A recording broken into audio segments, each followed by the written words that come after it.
duties for her. Aubrey Loman will be playing right field. Jayla Spears at third base will be batting eighth, and Skylar Bowers will be playing left field and closing out the starting lineups for the Lady Bearcats. So we'll be back in 60 seconds. We'll be back in 60 seconds with first pitch from the Ruston Sports Complex. You're listening to Ruston High School Lady Bearcat softball on Rue 102. Bayou Kubota is a proud sponsor of Bearcat football and a loyal member of the Bearcat Football Club. Visit Bayou Kubota for all your tractor and farm equipment needs. Bayou Kubota, service with a purpose in Ruston, Bossier City, and Monroe.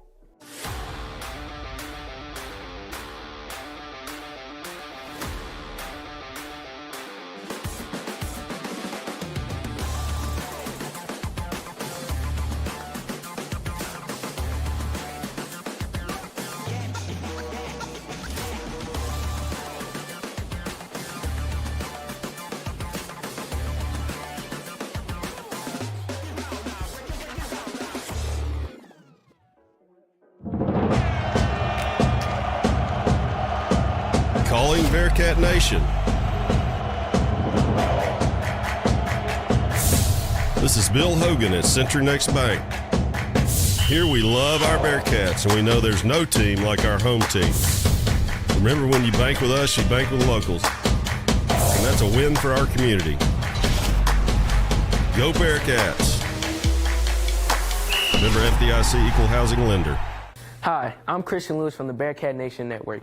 We are a student-operated broadcasting group dedicated to bringing quality entertainment. Matthew Carswell's audio is being a little bit messed up, so we're going to cover for just a second for him while we get him reconnected. Definitely want his audio to come through so that everybody can enjoy his color commentation for tonight as well. Quickly going to go over the Ouachita starting lineups.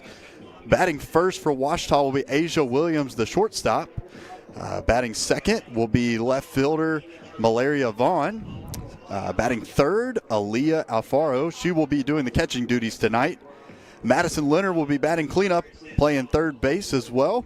Taylor Madison will be the pitcher for tonight. So the battery for the Ouachita Lady Lions will be Alfaro behind the plate and Madison in the circle.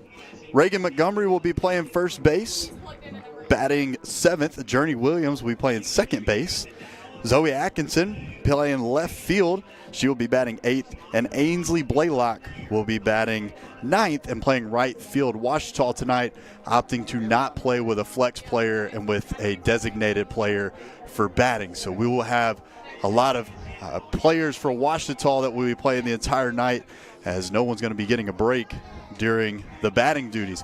Some players to watch tonight: Reagan Montgomery for Ouachita. She's a senior. She comes in with 34 runs, batting an impressive .438 for the Ouachita Lady Lions. And another one, Aaliyah Alfaro, the junior. Aaliyah will be doing the catching duties tonight once again, and she is coming in with a .481 batting average, best on the team, and a .561 on base percentage. She also has 13 doubles, so she's going to have a lot of speed on the base pass as well. Some key leaders for the Lady Bearcats coming into tonight's game. We mentioned her in the first part of the pregame show. Aubrey Storr will be playing shortstop. She's a freshman, comes in batting at .465 and has an impressive 30 runs along with 33 hits. She also has a team-leading 7 home runs. So she may be just a freshman, but she comes in swinging a big bat so far this season for the Lady Bearcats. Colin, am I loud and clear now? I'm still not getting you right now, but we're still working on Carswell to get his audio in. This game has been delayed just for a couple minutes as we're just now getting the starting lineups going and then the national anthem. So we're going to take one more break before we come back with first pitch. So we're going to take a 2-minute break, and then we will be back with Lady Bearcat softball and first pitch here from the Ruston Sports Complex on Rue 102.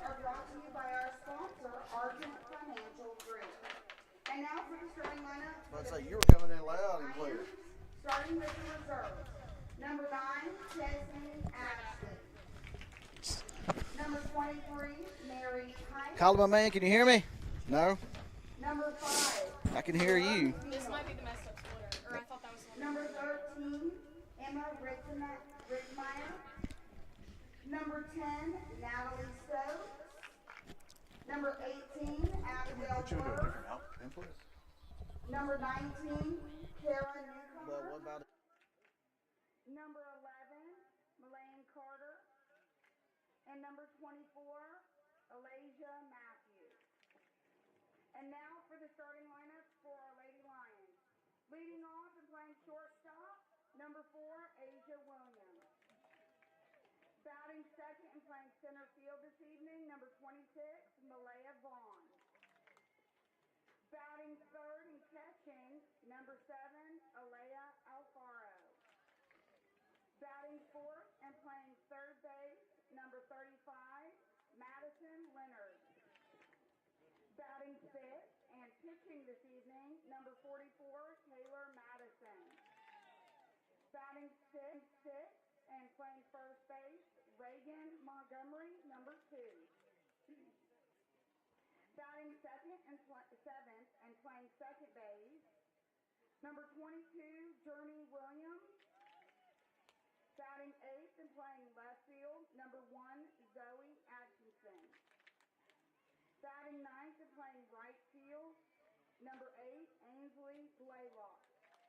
The coaches for the Lady Lions are Coach Smelzer and Coach Hickman. And now, for your 2025 Ruston Lady Bearcats, our reserves this evening, number 6, Kendall Ball.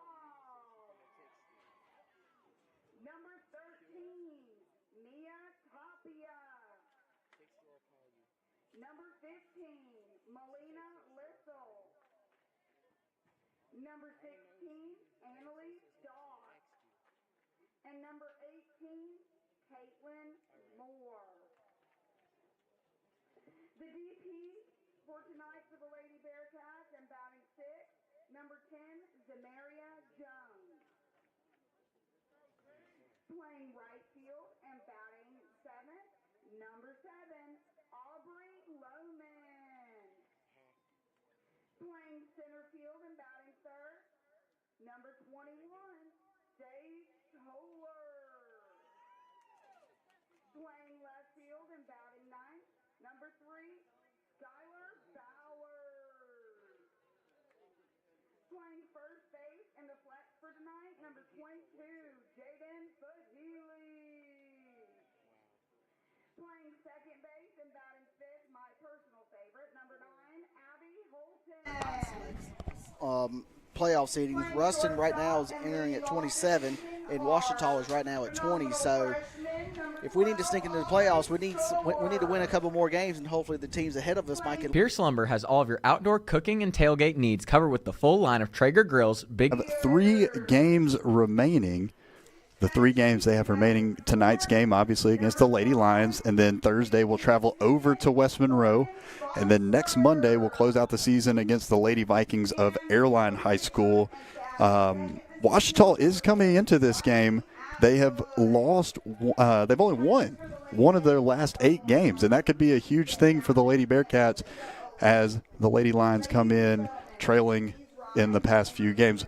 They're about to play the national anthem, so we're going to take a quick 60-second break, and then we'll be back for first pitch here from the Ruston Sports Complex. You're listening to Lady Bearcat softball, on Rue 102. Pierce Lumber has all of your outdoor cooking and tailgate needs covered with the full line of Traeger grills, Big Green Eggs, Blackstone griddles, and Yeti products. They have a great selection of wood pellets and seasonings from meat church to hardcore. With the Turtle Box speaker and smokeless solo stove, Pierce Lumber is everything you need for the ultimate outdoor experience. Located at 1032 Burgessville Road in Ruston, or check them out on Facebook or Instagram. Go Big Ruston. It was the splitter, so I'm going to put that splitter to the side. Firmly founded since 1936, Pierce Lumber has been your go-to for quality building products in Ruston and North Louisiana. Whether you're doing a small project or building something new from the ground up, they have the products and materials you need from start to finish, including Benjamin Moore paints and #1 kiln and dried treated lumber processed locally by Midstate Wood Preservers. They carry tools from DeWalt, Milwaukee, Senco, and Ego Power Tools for the maintenance for your home. They are located at 1032 Burgessville Road in Ruston, or you can check them out on Facebook or Instagram. Go Bearcats! Provision Security says Go Bearcats and off.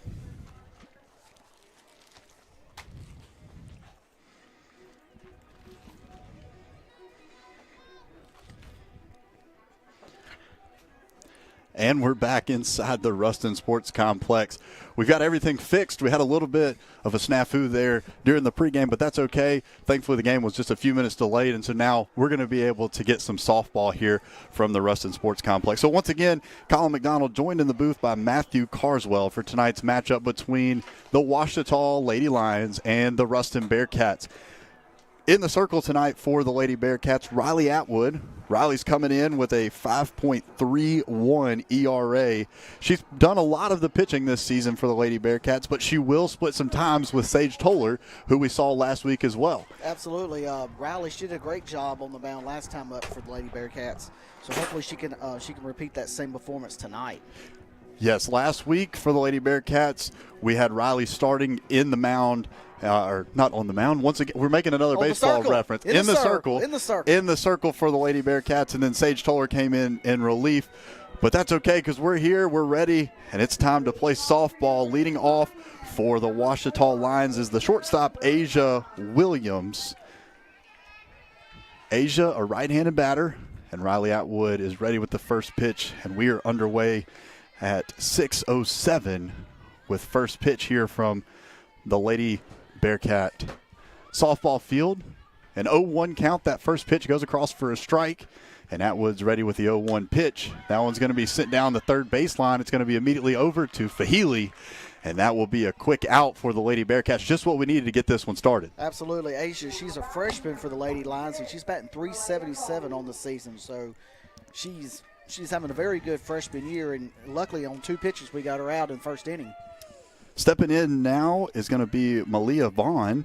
Vaughn bats from the right-handed batter box as well. She's going to swing through pitch 1 and make it an 0-1 count.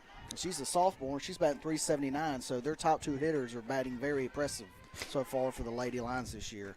And Malia, if she gets on base, she's got 10 stolen bases on the season already, so a lot of speed. That one's going to be chopped down to the shortstop, quickly up and over to Fahili.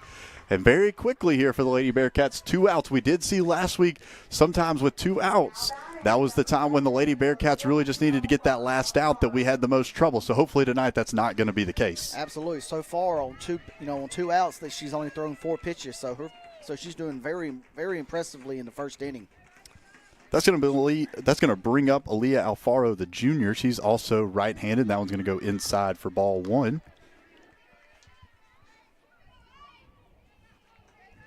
Alfaro, the junior, does have a team-leading average of .481. And that second pitch going to be just a little bit high. And that's going to bring the count 2-0. Since you have 2 outs, Colin, you could be very selective with her. And if you have to put her on, that's okay. It's we have 2 outs in the inning. That one's going to be sent down to the third baseman. Picked up and over to Fahili, and that's going to be a quick 1, 2, 3 innings for the Lady Bearcats. You cannot ask for anything more. You can't ask for anything more than a 6-pitch inning. So we're going to take a 1-minute timeout, and then we'll be right back as the Lady Bearcats are coming to bat. That was no runs, no hits, no errors. 0 for the Lady Lions. Ruston coming to bat as soon as we get back in 60 seconds. Provision Security says go Bearcats and offers everything you need for residential and commercial security. Camera systems, alarms, alarm monitoring, networking, audio, visual installation, and home entertainment. All cameras can be viewed on your smartphone as well as activating the alarm. Competitive rates and friendly service as we strive for perfection. Provision Security, preserving your past, protecting your future. Building a life is different for everyone. Because everyone is different. That's why State Farm is there. Contact local agent Skip Russell for a quote today.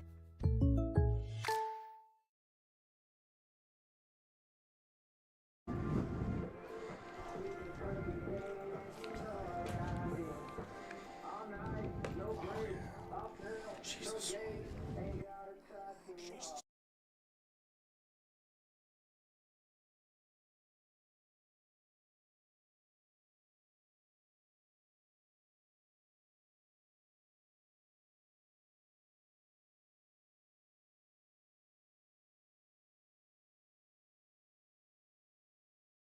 For the bottom of the first inning, the Lady Bearcats coming up to bat after a quick 1-2-3 inning, exactly what we needed going into this game, a quick inning.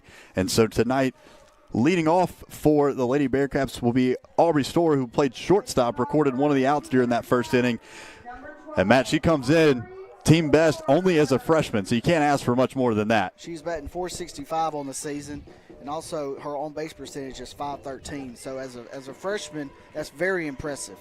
Absolutely, and she's got a lot of power in that bat, too. 7 home runs, that's a lot for just a freshman. Absolutely.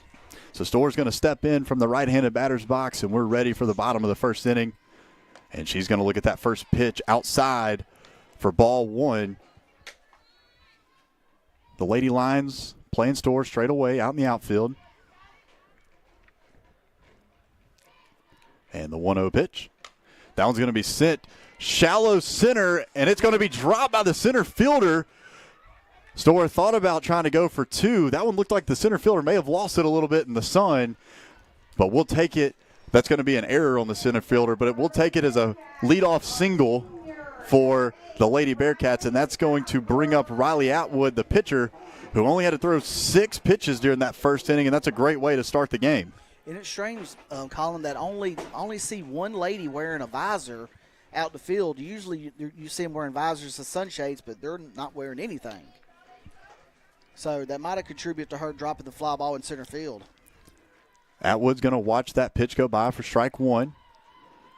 0-1 count still here early in the game, bottom of the first, 0-0 our score. Lady Bearcats do have one, and she's going to show bunt, but Atwood's going to bunt that one straight down foul for an 0-2 count. And Storr's going to have to return back to first base. Yeah, it looks like Coach Garvey's trying to play small ball here to try to get the lead early in the first inning. The 0-2 pitch, it's going to be outside again. We're going to go 1-2. Storr looks like she's maybe trying to see if she can catch her napping a little bit. She's been taking a pretty good first step off the bag as soon as the ball's released. And that one's going to go down into the dirt. Storr still kind of playing chicken a little bit over there with the catcher, seeing if she can attract a throw over, maybe see if she can get the first baseman looking into the sun to miss it and let it go into right field. Right. She's anticipating something in the dirt, and if it's in the dirt, she's going to try and steal second. 2-2 count. Now it's going to go down and inside, and we're going to go full here. So let's see if they're going to put Storr in motion here, try to get the runners, try to get the fielders out of position, try to squeak one through. Would be great to see the Lady Bearcats get 2 on with no outs here early. And that one's going to go inside. And so with that, Atwood is going to walk down to first base. And the Lady Bearcats are going to have runners on first and second with no outs here in the bottom of the first inning. That was a great job by Atwood. She was behind the count 0-2 right off the bat, and she stuck with it, and drew a walk. And now the Lady Bearcats have runners on first and second and nobody out. Next up for the Lady Bearcats is going to be center fielder Sage Toller. Home plate umpire called late at the last second. He called timeout at the very last second. Toller comes into tonight batting .358. She will come in and pitch some for the Lady Bearcats as well, and she's going to look at strike 1 right down the middle. Beautiful off speed right there. That kind of got Toller. She kind of got cross-out. She kind of got her knees crossed up a little bit and couldn't be able to pull the trigger. 0-1 count here to Toller. Runners at first and second. And she swings over the top of that one. It's going to take her to 0-2. Yeah, she was way out in front of that one because of that first one kind of threw her off. And that one threw her off again for an 0-2 count. Toller's showing bunt, but got to think with 2 strikes she's probably going to pull it back, and she does, and that one's going to be fouled off the net straight behind her. So that's going to stay an 0-2 count. Runners at first and second getting pretty aggressive. Maybe something in the scouting report shows that they can maybe get this catcher to throw down. Try to make her make some air throws. Toller's going to slap that one down the third base line, but it's going to go foul as well. And so we'll do it again. I wish we had a speed gun back here because that pitch looked awfully slow. And luckily, Toller was able to foul that off. So Toller makes the trip back into the batter's box once again. 0-2 count, no outs. Runners at first and second. She slaps out and fouls it off her own left ankle, I believe. And so she's going to come back, and we're going to do it all over again. That one hit her in the box, and luckily the umpire called it foul ball because it was a foul ball. And she kind of, like you said, it kind of hit her off maybe on the inside of the ankle. Toller using her bat as a little bit of a cane here for just a second, trying to get some feeling back into that ankle so she can step back into the box, and she's ready. And once again, we're here with an 0-2 count. And she's going to foul that one off again. I've never seen fouled off, on two straight pitches in the box. But she's trying to sit back and try to take that ball the other way, but she's just not able to sit back long enough. But luckily, she's able to foul it off. So we're now going to see the 7th pitch of this at bat, but it's only an 0-2 count. That's because she's fouled off the past 4. So Toller once again ready. Runners down at first and second. No score here in the bottom of the first inning, and she's going to foul that one off the net once again. So Toller really battling here. She is definitely battling. She's trying to take that ball to right field or try to at least move Store over to third with less than 2 outs. Would love to see Toller able to get on to base after this at bat. It would really be backbreaking as a pitcher. And that one's going to go high and take the count to 1-2. So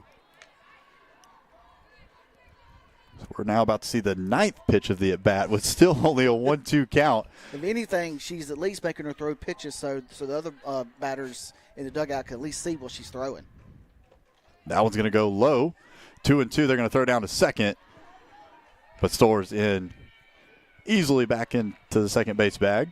Yeah, the catcher of Washita, just making sure she wasn't falling asleep out there on second base. I will say with the sun, it's going to be kind of difficult, some of those check down plays. And that's going to take the count full as that pitch goes into the dirt. So 3-2 count, no outs, runners on first and second here in the bottom of the first inning. Washita only 6 pitches seen in that first inning, and this is already going to be, I believe, the 10th pitch of the at-bat. And Toller's going to slap that one down to the second baseman, who's going to go to second for 1 out. They're going to try to get the runner at third, but Store dives back in and is safe. So that's going to move the runners, Store over to third, and then that is going to get the out of Atwood at second base. So the Bearcats will have runners on the corners, 1 out here in the bottom of the first inning. That was an outstanding job of an at-bat right there for Toller. So she at least got Store over to third with 1 out, and now the Lady Bearcats have first and third and 1 out. That's going to bring up Morgan Foster, the catcher. And that pitch is going to go way outside. No one's paying attention. And Toller's going to get down to second base. Catcher just kind of lazily threw it back to the pitcher. Pitcher was kind of frustrated with herself about that pitch. Toller took advantage of it, got down to second base. So now runners at second and third. 1 out here in the bottom of the first inning as Morgan Foster is going to foul that one back.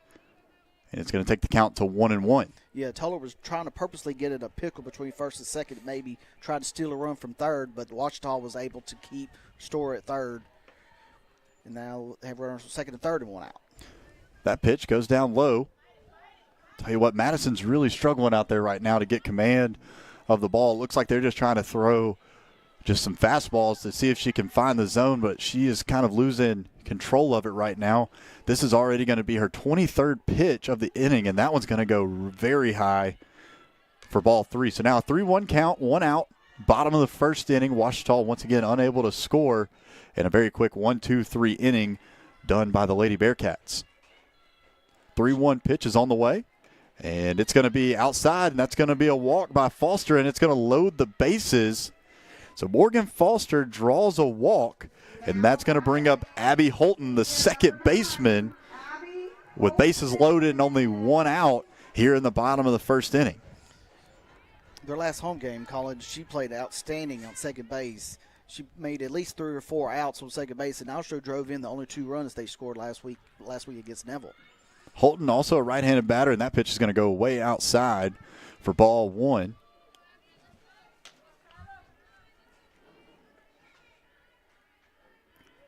Holton, 351 average on the season. Great person to be in this spot.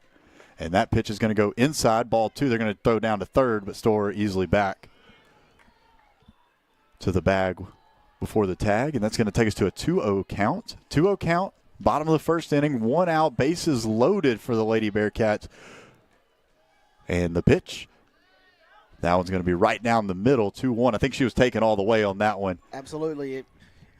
If your pitcher's wild in the first inning, you want to take it until he throws a strike to prove, that she can throw a strike, and she threw there on 2-0. 2-1 count, and that one's going to be low. Going to take the count to 3-1.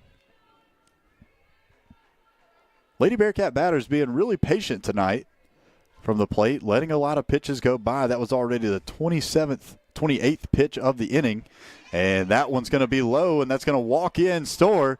So just like that, the Lady Bearcats up 1-0 on the Lady Lions as Abby Holton is going to walk in a run. That just drew her 9th walk on the year. Now she has 10 RBIs for the season for Abby. So great job, Abby, being patient there and drawing that walk. That's going to bring up Zamaria Jones, and that pitch is going to get away and back to the backstop. But we talked about it a little bit last week. Not a lot of room behind home plate and the backstop, so that one's going to quickly deflect back to the catcher, and all of the runners are going to have to hold. Yeah, Colin, if it shoots back, it needs to shoot off either towards first or third for you to be able to score. Zamaria's going to foul that one back. It's going to take the count to 1-1. Zamaria, this is only her 3rd start. Her other 2 came against Neville, where she went 2 for 4 last Thursday, and the Lady Bearcats win 7-3 over the Neville Lady Tigers. The 1-1 pitch is going to bounce before it gets to home plate, and that's going to take the count to 2-1. She's a freshman, Colin, so like you said, this is her 3rd start of the season. Lady Bearcats starting 3 freshmen tonight. And the 2-1 pitch is going to be outside. It's going to take the count to 3-1. Zamaria also plays basketball. She's a member of the Lady Bearcats basketball team. A lot of multi-sport athletes out here as well. Got soccer players, volleyball players. Lady Bearcats team is filled with athletes. And Zamaria is going to chop that one foul down the first base line. Yeah, coaches like multi-sport athletes because you're just not focused on one sport. It actually could rest you for one sport and let you actually play another sport. So it's good for you to play more than one sport. That's going to make the count 3-2. 1 out here in the bottom of the first inning. Lady Bearcats already up 1-0 after walking in a run, and the full count pitch is going to be fouled back, and we're going to do it again. Yeah, she should see some pretty good pitches to hit because you don't want to walk into another batter, Colin. Madison, the pitcher for the Lady Lions, already thrown 35 pitches here just in the bottom of the first inning. A great start for the Lady Bearcats being patient at the plate. And that one's going to go outside, and Zamaria is going to walk in Sage Toller for the 2nd run of the game. So maybe this game will be just like the one that when we last played Ouachita, Ruston got down in the first inning, let up 10 runs. Would really like to see the Lady Bearcats continue to tack them on here, as next up for the Lady Bearcats will be Aubrey Lohman. Absolutely. Like you said, this is already her 36th pitch. Now, in baseball, you'd be concerned, but in softball, you could throw a lot of pitches and still be okay. That first pitch is going to be high for ball 1. 1-0 count, 1 out. Here in the bottom of the first inning, Lady Bearcats up 2-0 on the Lady Lions of Ouachita High School, and that one's going to be upstairs as well. And it's going to take the count to 2-0. One thing about the Lady Bearcats tonight, they're really being patient at the plate. They're making Madison make her pitches, and if it's not right where they want it, they're just going to let it go by. That one's going to come inside, and we're going to quickly get a 3-0 count.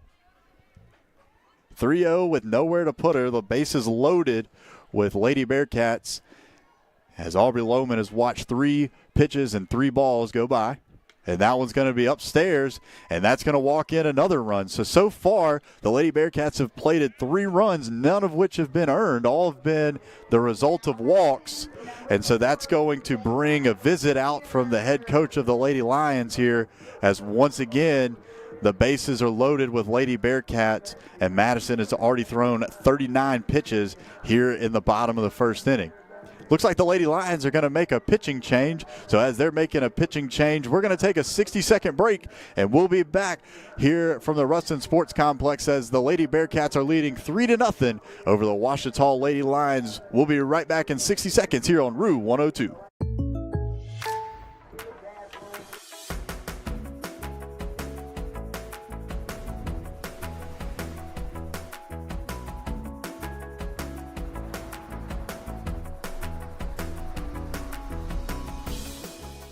The State Farm Personal Price Plan helps you create an affordable price just for you. Contact local agent Skip Russell for your personal price plan today. Yep. Lord. Located at 151 Haddocks Road, Premier Storage of Ruston has the extra space you need. Their gated storage facility offers 24-hour access to climate and non-climate spaces with secure locks and video surveillance. Secure your space online at premierstorageruston.com or call 318-232-7973 for assistance. That's premierstorageruston.com or 318-232-7973. Okay. Chesney.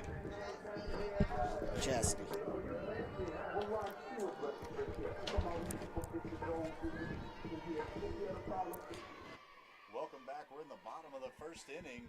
Lady Bearcats leading 3-0 over the Ouachita Lady Lions as they have changed pitchers. And now pitching for the Lady Lions will be Chesney Ashley, who throws a first pitch ball as well to Spears. So Jayla Spears, the third baseman, who was responsible for 2 of those quick outs there in the top of the first inning, up to bat, another one of the righties with a 1-0 count. And she's going to take that one off the turf and foul it off the right-hand side for a 1-1 count.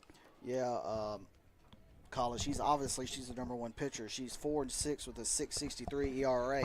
So the Lady Bearcats need to be patient because in 68 2/3 innings, she's walked 37 and struck out 46. So she's very inconsistent. So you got to be patient with her when you're in the batter's box. Jayla bats from the right-hand side once again, 1-1 count, and she's going to send that one to the shortstop. They're going to send it home and get one at home. So they're going to get Holton out advancing home, but that's going to leave the bases still loaded with Lady Bearcats. 2 outs here in the bottom of the first inning. Lady Bearcats leading 3-0 over the Ouachita Lions. That's going to bring up the bottom of the order for the Lady Bearcats. Skylar Bowers playing left field. Skylar, one of those 3 freshmen that we highlighted just a moment ago. And she's ready for the first pitch, and that one's going to almost get away from the catcher for ball 1. That one may have been outside enough that we could have seen a run advance before she was able to regain control of it. Nonetheless, here we are, 1-0 count, 2 outs, bottom of the first inning. Bowers is ready. Ashley's going to send it. It's going to be right back up the middle, and that one's going to be quickly gathered by Williams, who's going to step on the second base bag, and that's going to be the end of the inning for the Lady Bearcats. So in the bottom of the first inning, the Lady Bearcats do score 3, none of which were earned, and they're going to leave 3 runners left on base. We'll be back in 60 seconds with more Lady Bearcats softball here on Rue 102.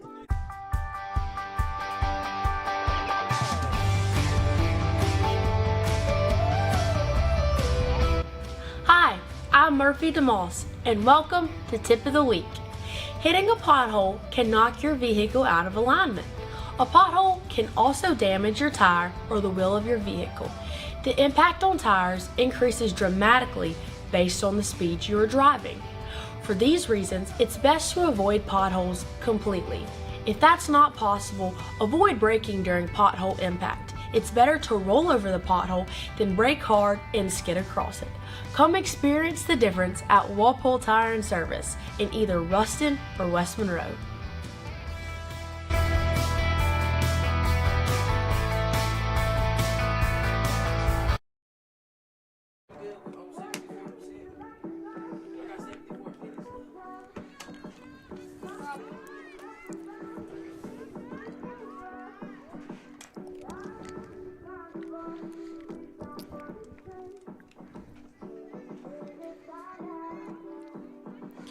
Welcome back. The Lady Bearcats getting 3 runs across there in the bottom of the first inning.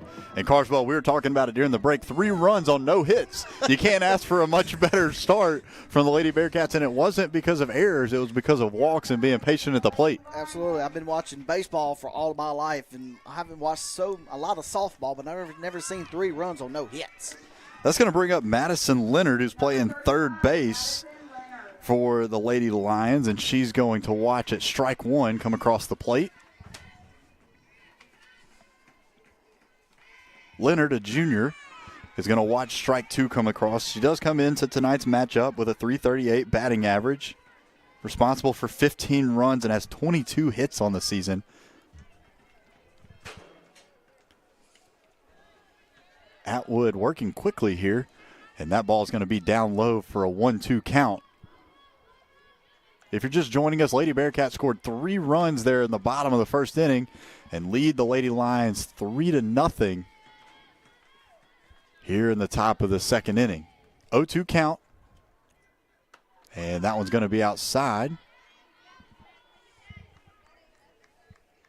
And usually, Colin, whenever your offense gives you 3 runs in the first inning, you know, you want to pound the strike zone, let your defense work behind you, just like they did in the first inning. She threw 3 ground balls, routine, so hopefully she can, you know, copy that in the second inning as well.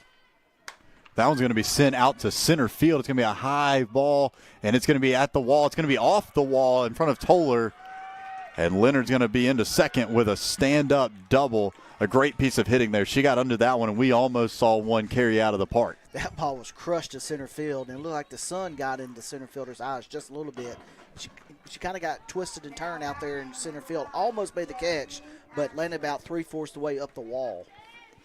That's going to bring up Chesney Ashley, who entered in the bottom of the first inning for Taylor Madison, who was having a little bit of trouble in the circle. And so Chesney Ashley is also going to replace her in the batting lineup. She shows bunt, but bunts it foul off the first base line. She's a senior this year, only batting 159. So those are the ones you got to be careful for, because even though she might have a low batting average, her on base percentage is actually .315. So she either strikes out or walks. Leonard, the third baseman, stands at second and waits on the pitch, and that one's going to be also sent into the right center field gap, but over to make the catch is Toller, and they're going to tag up and try to go to third, and Leonard is going to be in standing up. So Ashley does advance the runner over for the Lady Lions, but does record an out. So now we're going to be with 1 out here in the top of the second inning, with Leonard standing over on third base, and Reagan Montgomery, the first baseman, coming up to bat for the Lady Lions. It was a great job by Ashley of hitting the fly ball to right center field to allow the runner to tag it from second to third. Montgomery, a senior, bats in the 6th hole. Kind of an interesting spot for somebody that's leading the team in runs, hits, walks, RBIs, home runs. She's leading in a lot of statistics, but is all the way down in the 6th hole for the Lady Lions tonight. That must be her comfortable spot in the lineup. And as this old saying goes, if it ain't broke, don't fix it. Leave her there to where she's more comfortable. Talked a second ago about Atwood really working quick tonight, and very quickly she's thrown 2 pitches and has the count 1-1 with 1 out. So one's all the way across the board here in the top of the second inning. Lady Bearcats leading 3-0. That pitch is going to be sent, and it's going to be blooped into left field. It's going to be fielded by Skylar Bowers, who's going to throw it into second, but the Lady Lions are going to get Leonard across the plate for their first run of the evening. So we're going to credit Montgomery down on first base with an RBI as the Lady Lions get their first run across and cut into this Lady Bearcat lead and make it 3-1. Like you said, usually a 6-hole hitter is not batting 10 home runs. But like you said, she's leading for most of the offensive category for the Lady Lions, so she's comfortable in 6-hole. That's going to bring up the second baseman, Journey Williams, who's going to look at ball 1. She's a junior, batting .333. Atwood with the 1-0 pitch, and that was going to be fouled straight back. And it's going to take the count even. 1-1. 3-1, the Lady Bearcats lead here in the top of the second inning. Journey Williams up to bat, and she's going to watch it ball 2 in the dirt. She is second on him in RBIs with 25. So you got to be careful. Bat to Journey Williams right here with 1 out and runner on first. Looks like the bottom half of this Ouachita order still has a lot of power left in it. She's going to send that one out into center field. Toller camps underneath it, and she's going to record the out, and that's going to make Montgomery have to retreat back to first base. So quickly, 2 outs here for the Lady Bearcats.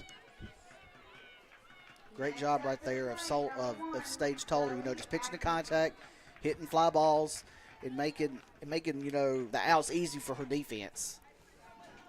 2 outs here in the top of the second inning. And that's going to bring up the left fielder, Zoe Atkinson. Zoe's going to watch strike one come across the plate. She's a sophomore batting .417, so like you said, they got a lot of pop in the bottom third of their lineup. She's going to send that one to the shortstop store, and she's going to go the quick way over to second base and meet Holton there. So the Ouachita Lions are able to get one run back, so they're going to go into the bottom of the second inning with a 3-1 advantage for our Lady Bearcats. We'll be back in 60 seconds here on Route 102.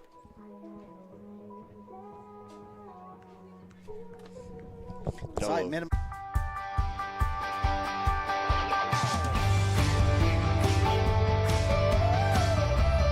Hi, I'm Murphy DeMoss, and welcome to Tip of the Week. It's crucial to know when it's okay to have your tire repaired and when it should be replaced. If a tire loses air pressure, it must be removed from the wheel for a complete internal inspection.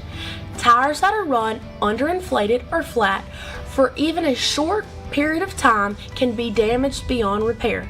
See your pros for your tire repair today and experience the difference at Walpole Tire and Service in either Ruston or West Monroe.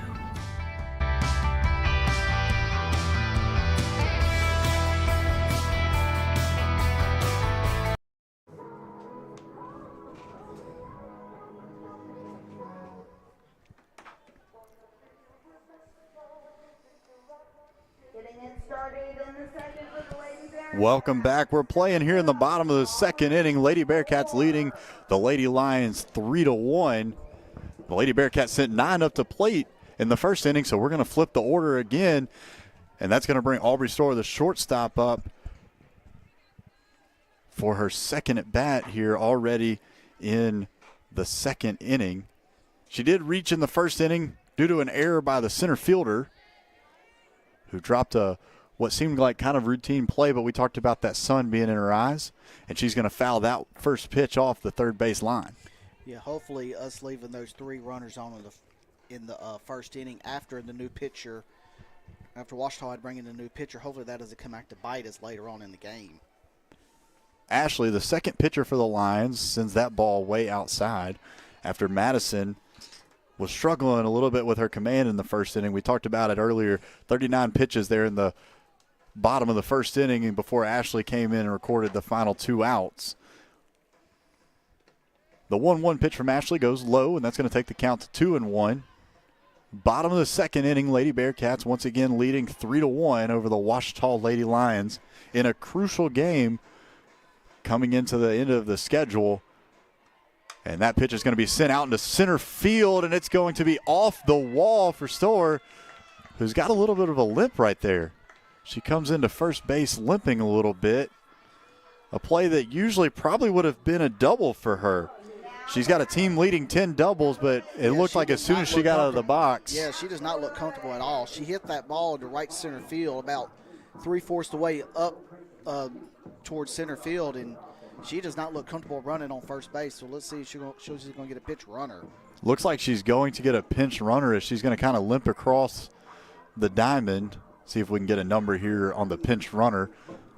Looks like it's going to be number 6, Kendall Fobbs, coming in to run for Storr, and hopefully we'll be able to Storr come back in because she is just a great addition to that infield over at shortstop and is also one of the best bats on the team as well. Hopefully it's just a cramp. And usually, if you have a lot of cramps, you drink a lot. You drink like pickle juice or oranges. So hopefully it's just a cramp, and she can stretch it out and get back out there in the bottom of the second. So after a leadoff single, that's going to bring Riley Atwood up to bat, the pitcher who walked her first time, and she's going to look at ball 1 upstairs. So Fobbs into pinch run over on first base. Atwood up to bat, 3-1. Lady Bearcats lead here in the bottom of the second inning. Atwood's ready, and that pitch is going to be low. Telling you what, these Lady Bearcats definitely must have seen something in the scouting report because, once again, they are really trying to attract a throw from the catcher over onto especially the first base bag. Right, and the right fielder is basically lined up right behind the second baseman, so if she can throw it away, she can run for days. And that one's going to attract a throw. Fobbs is going to be back, but the count's going to go 3-0. Probably not going to see too big of a jump here with a 3-0 count got to think that Atwood's probably taken all the way. Right, because you don't want to take the bat out of her hand if you try and steal second here. And with the take all the way sign, that one's going to be upstairs. And Atwood is going to walk for her second time tonight down to first base, and that's going to bring up Sage Toller. Runners at first and second base after that leadoff single by Aubrey Storer before she pulled up into first base and was pinch run for. That's going to attract a throw down to second. And once again, looks like they're really trying to attract throws from this catcher. Must have seen something about maybe the line's not getting back to cover the bags, but they're definitely wanting to get those throws. 1-0 is going to be outside. Catcher held that one for a little bit trying to get the call, but it definitely looked like it was outside from up here. It did. In the first inning, a couple times she would look back and look at the umpire. Usually when you do that, you're not going to get those close pitches. 2-0 count, no outs, and that one's going to be very far inside. Toller had to step out of the way of that one. It's going to take the count 3-0. So, yeah, if the pitcher is struggling on the mound, don't swing. Be patient at the bat and draw those walks. Got to think once again, probably not going to be swinging at this pitch. She's going to show bunt, but it's going to be upstairs. And that's going to be back-to-back 4-pitch walks for the Lady Bearcats, and it's going to load the bases for Morgan Foster, the catcher, who's going to be coming up to bat. And she is committed to playing. She's going to play for McNeese next year for the Lady Cowgirls. So this is exactly who you want up with bases loaded and no outs. This is exactly who you want. The cleanup hitter up to bat with the bases loaded, no outs, bottom of the second inning, and that one's going to be over her head, and that's going to bring Fobbs running in from third base. They're going to do a check throw down, try to get Atwood, but she had not rounded far enough. And she got a late jump, so I was almost surprised that she didn't stop because she had a hard time reading it because it was a left-handed batter. She had a hard time looking at the ball, but luckily she was able to score on that wild pitch. So Fobbs is able to come across and make the Lady Bearcat lead back to a 3-point lead, 4-1. And another pitch is going to be outside. So that's now 10 straight balls thrown by Ashley. And you do not swing until she throws a strike if you've thrown 10 straight balls. You got to be patient at the plate. So 2-0 count, no outs here in the bottom of the second inning. Lady Bearcats leading this one 4-1 with runners on second and third with Morgan Foster, the cleanup hitter, up to bat, and she's going to foul that one down the first base line. And just when I say it, she's going to swing on 2-0. Definitely looking for a fastball. Looks like it must be getting pretty hard to see out in right field as the right fielder Blaylock comes over to the dugout to collect some sunglasses. Yeah, I don't know why they didn't start with all of them in the first inning because the sun was really beaming down on them.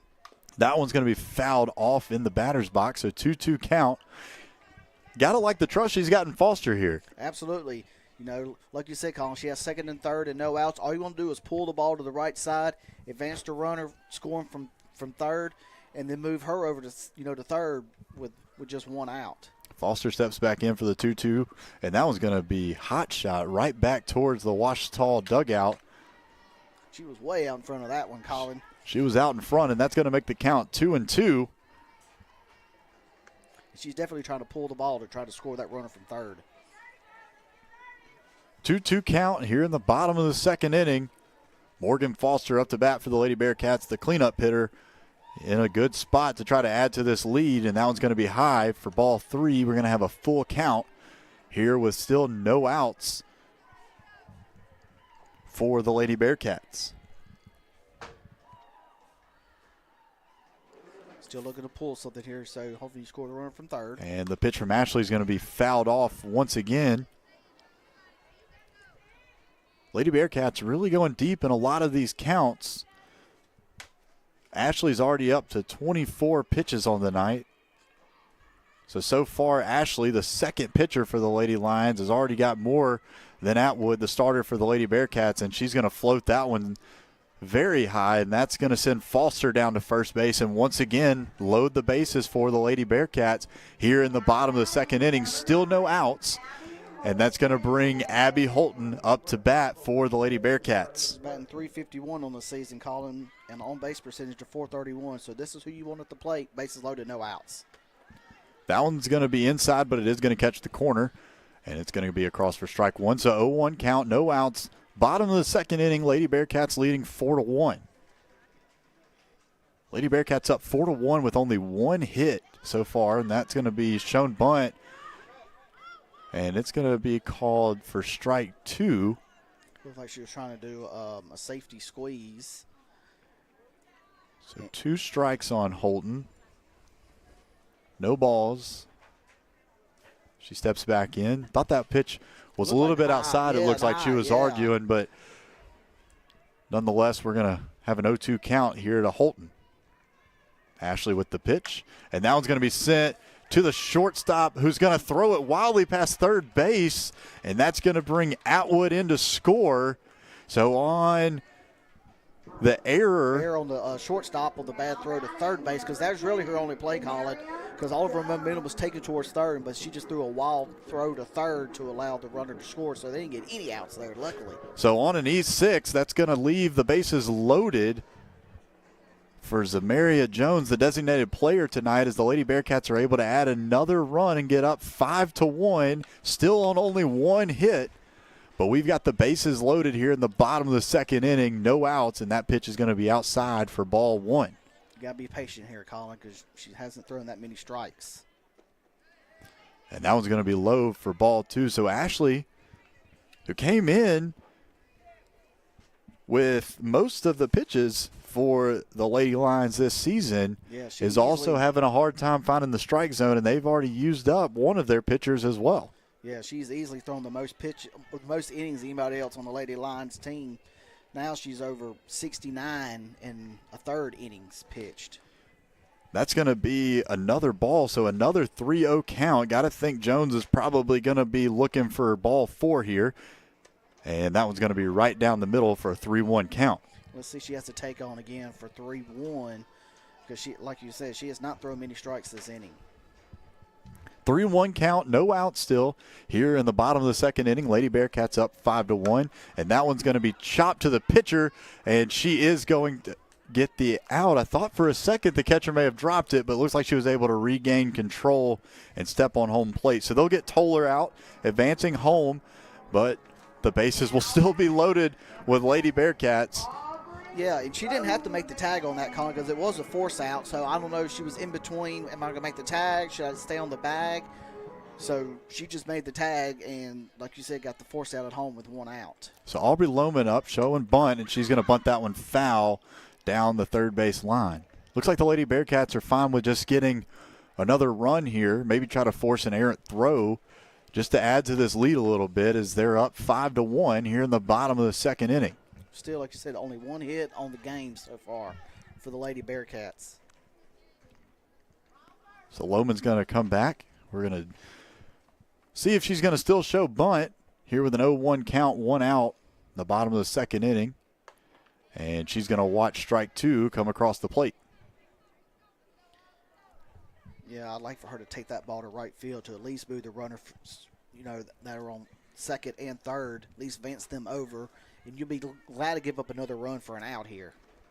That one's going to be outside for ball 1. So 1-2 count, 1 out. Bottom of the second inning with Lohman up to bat. Lady Lions already on their second pitcher for the night as Chesney Ashley's ready. And that one's going to be sent foul down the third base line.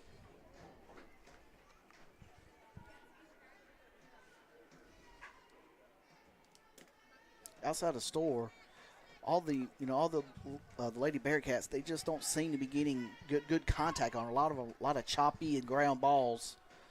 Hopefully she could drive one in the air, advance.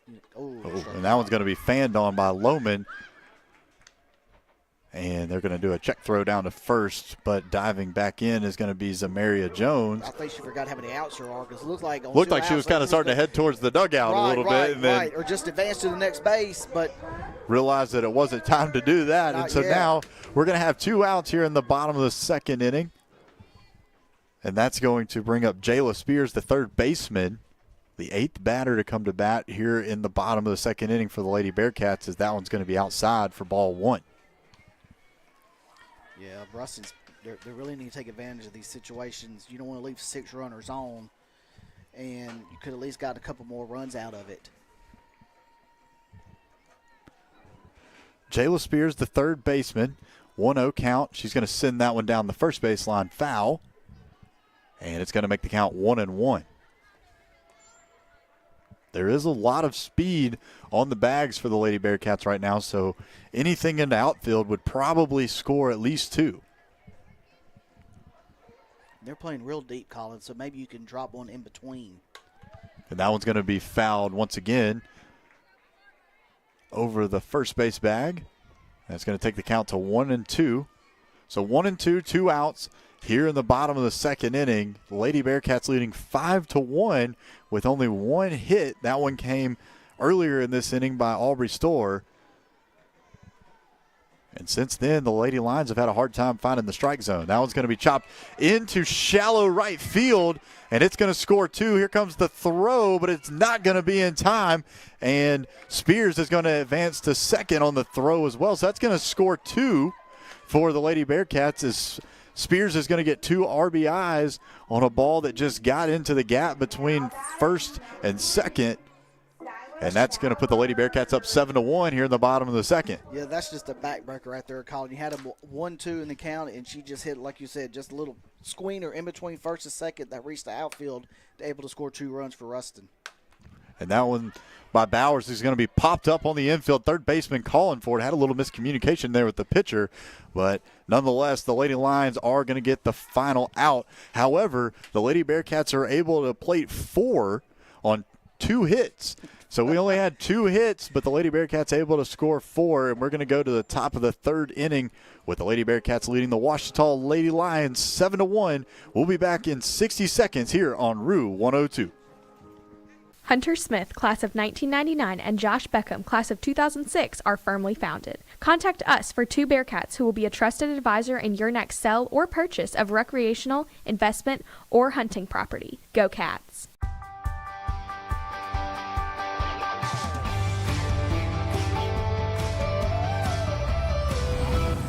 Hey y'all, I'm Murphy DeMoss at Walpole Tire and Service, and welcome to Tip of the Week. Did you know that maintaining proper tire pressure is essential for your vehicle's performance? First, it enhances safety by improving handling and reducing the risk of blowouts. Second, keeping your tires properly inflated extends their lifespan. And lastly, it boosts fuel efficiency, which saves you some money at the pump. Come experience the difference at Walpole Tire and Service at either Ruston or West Monroe.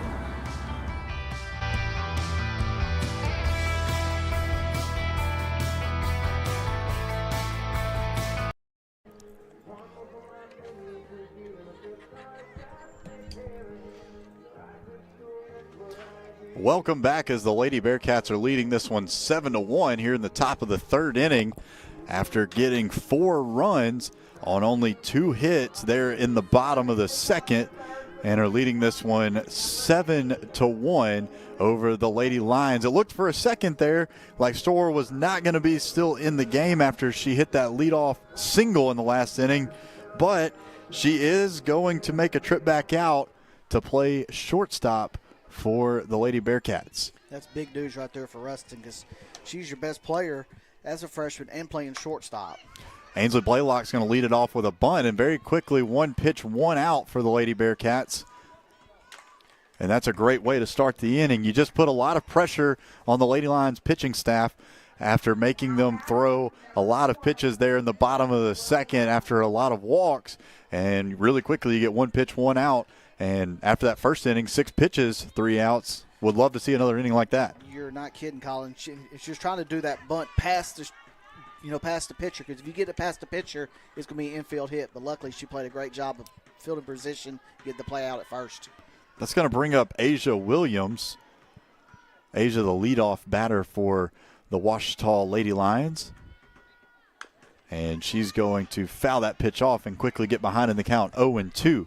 So once again, Atwood making quick work out in the circle tonight for the Lady Bearcats. Yeah, she's throwing strikes and she's keeping her defense in the game instead of, throwing a lot of balls. They're not in the game, but she's pounding the strike zone. Defense is playing great behind her.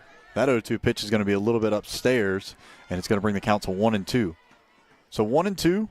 1 out here in the top of the 3rd inning. Lady Bearcats leading this one 7-1 over the Ouachita Lady Lions.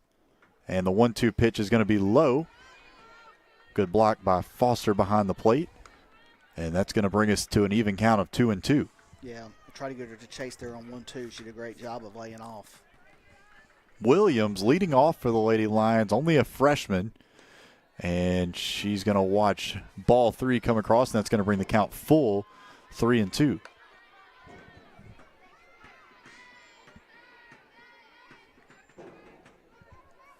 Williams playing shortstop tonight for the Lady Lions, was credited with an error in that last inning that kept the inning alive for the Lady Bearcats. She's going to send that one into shallow right field, but it's only going to be a single. So a 1-out single by Asia Williams, the shortstop for the Lady Lions, and that's going to bring up number 26, Malaya Vaughn, who's been playing left field tonight for the Lady Lions. She's a sophomore batting .379, so like we said the first time around, their 6 through 9 is nothing to sneeze about. They are very good at the bottom of the lineup. That one's going to be foul-tipped back and off the umpire, but he looks like he's going to be okay. Foster going to take a little walk out to the circle, just let him collect himself. So after a leadoff, 1-out single. 1-out single, so even a little bit better of a situation here. We've got Foster walking out to the circle while Williams is standing over on first base. Vaughn up to bat. And we're going to get ready for the 0-1 pitch after that last pitch was fouled off the umpire. And Foster took a little courtesy walk out to the circle just to give him a moment. Yeah, that's kind of an unwritten rule. If the catcher gets nicked up, the umpire kind of walks the base or the softball back to the pitcher, and she just did the courtesy for the umpire. And Vaughn's going to look at strike 2. So Atwood quickly ahead, 0-2. 1 out here in the top of the 3rd inning. Atwood ready. And that one's going to be sent to Storrs. He's going to send it over to second and unable to make the double play, but will get Williams the lead runner at second. And that's going to be 2 outs. And that's all you want to do, Colin.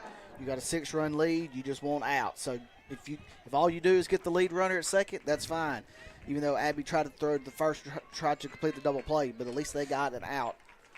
And now Ouachita has a runner on first and 2 outs. That's going to bring up Aaliyah Alfaro, the catcher, and she's going to swing over the top, and that's going to make the count 0-1. Atwood, here in the top of the 3rd inning, has recorded 8 outs, none of which have been strikeouts. So she's really trusting her defense here early tonight. And they're doing a great job behind her right now, just keeping the ball in play and just playing that solid defense. Alfaro's going to look at strike 2 come across, and quickly once again ahead in the count, 0-2 is Atwood, as she's got an 0-2 count with 2 outs here in the top of the 3rd inning. Lady Bearcats leading this one 7-1 over the Ouachita Lady Lions. Atwood with the pitch and check swing, but didn't go around, and that's going to be 1-2. The throw back to Atwood's going to go over her head, but Storr back there to back it up and keep Vaughn over at first base. That's right. Every time you always see the pitcher, you always see the shortstop and the second baseman always backing up the pitcher just in case he gets by her, and it did just then. 1-2 count. That one's going to be outside. They're going to get – oh, nope. She was able to get back. Vaughn was able to get back. It looked like she was thinking about going to second, but Foster quickly got up and threw it over to Fahili, and Vaughn was able to sneak back in to first base. Yeah, you don't want to get it out on the bases when you're down 6, so you got to be careful out there. The 2-2 pitch is going to be sent straight to the third baseman. She's going to collect it, make the throw over, and it is going to be in time. Looks like the Ouachita coach is arguing that Fahili was unable to control it, but the umpire is going to call her out. She was out, so that was a great play by the first baseman to scoop that in the dirt. So Alfaro is going to hit it into a out by Spears as she collects it over at third base and throws it across the diamond to Fahili, and that's going to take us into the bottom of the 3rd inning as Ouachita leaves 1 runner stranded in the top of the 3rd. Lady Bearcats leading 7-1 coming to bat here in the bottom of the 3rd inning. We'll be back in 60 seconds here on Rue 102. Bayou Kubota is a proud sponsor of Bearcat football and a loyal member of the Bearcat Football Club.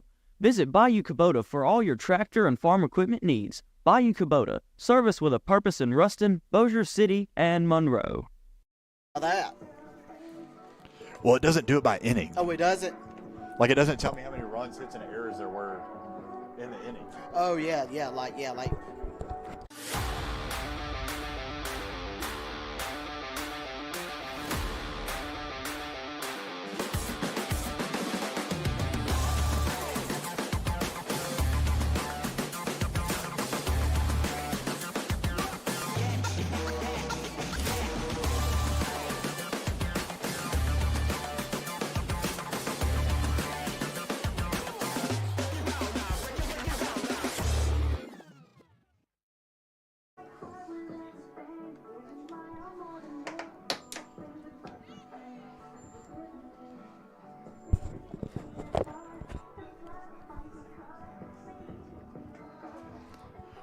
Welcome back for the bottom of the third inning, as once again leading off for the Lady Bearcats will be Aubrey Stoller, as the Bearcats have sent all 9 batters up to plate in both the first and second inning. Only recorded 2 hits, but have gotten 7 runs across and lead this one 7-1. Absolutely. Like you said, Colin, this is the third time Stoll's batting in 3 innings, and she scored both times she's been on base, so she's done a great job of being that leadoff hitter and getting that leadoff runner on base. Chesney Ashley out for her second full inning of work, and she's going to miss outside with the first pitch, and it's going to be a 1-0 count to Stoller. The 1-0 pitch is going to be inside, and that's going to take it to 2-0. Lady Lions pitching staff tonight really struggling with finding the strike zone, as so far tonight they've thrown a lot of pitches, and not a lot of them have been strikes. Yeah, and Ruston's done a great job of making her get that pitch count up. Stoller's going to send that one to the shortstop. She's going to try to beat it down the line, but still hobbling a little bit. I think that took some of her speed away, and so she's unable to beat the throw out by Williams, the shortstop, and they're going to collect the out at first base. So for the first time tonight, Stoller's not able to get on base, but that's not a bad sign that we're in the third inning and she's already been on base twice. Right, and like you said, she's been hobbling the last couple innings, so it might be a good thing that she didn't get on base there. Maybe she can rest that ankle up in between innings and stay fresh, later on in the game. That's going to bring up the pitcher, Riley Atwood, and Atwood's going to look at ball 1 upstairs. Ouachita outfield playing her pretty deep as well. Yeah, especially the left fielder. She's about 10 or 12 feet from the fence. So if you can get it in front between the shortstop and her, hopefully, you should be able to bloop an outfield base hit. Atwood does have 4 home runs on the season, so she does have the ability to get it over the fence. And the 1-1 pitch is going to be swung on way out in front of that one. Looked like a changeup that just really fooled her. Yeah, I think she was trying to hit that ball to left field. It may be down the left field line, but she's just a little bit out in front of it, like you said. 1-2 count, 1 out here in the bottom of the third inning. Lady Bearcats leading 7-1 over the Ouachita Parish Lions. And Atwood's going to look at ball 2 upstairs, and that's going to take the count to 2-2. Yeah, Ruston's done a great job of at least forcing them to throw at least 4 or 5 pitches per batter to get that pitch count up. Ashley's 2-2 pitch is going to be fouled down the third base line. And Atwood's going to come back to do it again. Atwood, one of those multi-sport athletes that we talked about earlier, she plays soccer, she plays volleyball, and she plays softball. So she's had a busy year this year so far. She has, and she's done a great job for Ruston. That pitch is going to be low, and it's going to bring the count full, 3-2.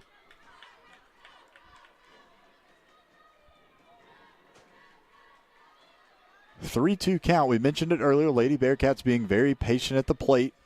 Had a lot of walks so far today. Only 2 hits, but have 7 runs across, and that's going to be yet another walk for the Lady Bearcats, as Atwood's going to make the trot down to first base, and is going to bring up Sage Toller, the center fielder, who's had kind of a busy night out there in center field, but has been doing a great job of backing up Atwood, as she's been recording a lot of outs. So hopefully here she can do the same thing and she can move Atwood a couple bases over. Yeah, she's batting .358 on the season. Toller's going to look at that first pitch outside. Quickly get ahead in the count 1-0. Lady Bearcats have already walked 9 times tonight.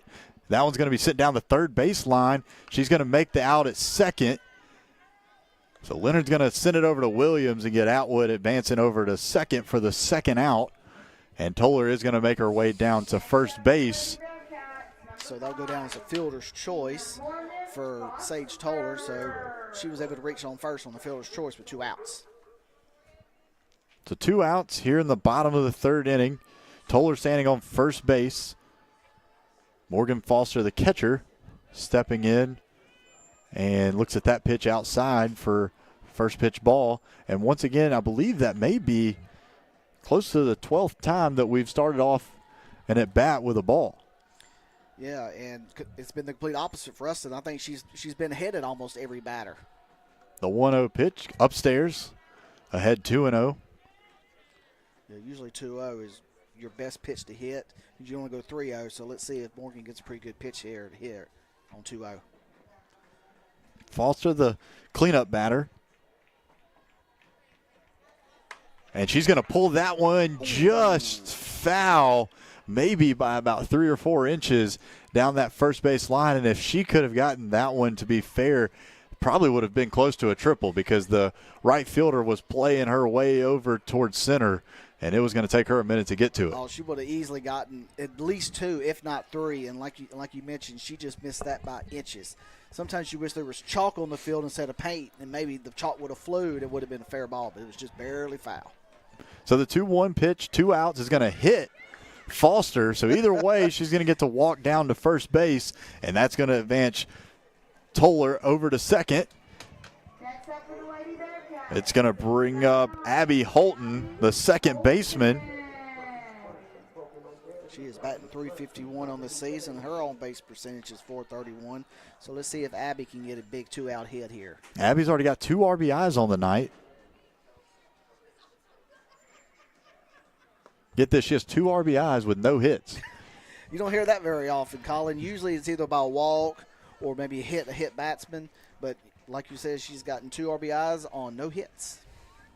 So both times so far tonight that Holton's been up, she has reached base without a hit, and she's quickly ahead here 2-0 in the count. So 2-0 count, 2 outs, bottom of the third inning. Lady Bearcats up 7-1, trying to add to this lead over the Ouachita Parish Lady Lions. Yeah, she should get a pretty good pitch hit here on 2-0 because you don't want to go 3-0. The 2-0 is going to catch the outside corner, and it's going to go 2-1. Yeah, when you're up 2-0, Colin, you don't want to hit something on the outside of the pitch. You want something on inner half, something that you can pull down the line, but she did a great job of not taking that pitch on 2-0. That 2-1 pitch almost attracted a swing from Holton, but it did bounce in front of the plate, and it's going to make the count 3-1 here in the bottom of the third inning. I think she got that one looked like it was coming out kind of quick and then maybe just slipped out, and so it ended up bouncing. Yeah. And hopefully Abby get a pretty good pitch hit here on 3-1. That one's going to be right down the middle, and it's going to make the count full. So 3-2 count, 2 outs. Runners are going to be off and running with the pitch. Let's see if she can get something to gap here, at least score the runner from second. Holton ready, Ashley ready, and here comes the 3-2 pitch. That one's going to be fouled off the first base side, and we'll do it again. Bearcats are up 7-1.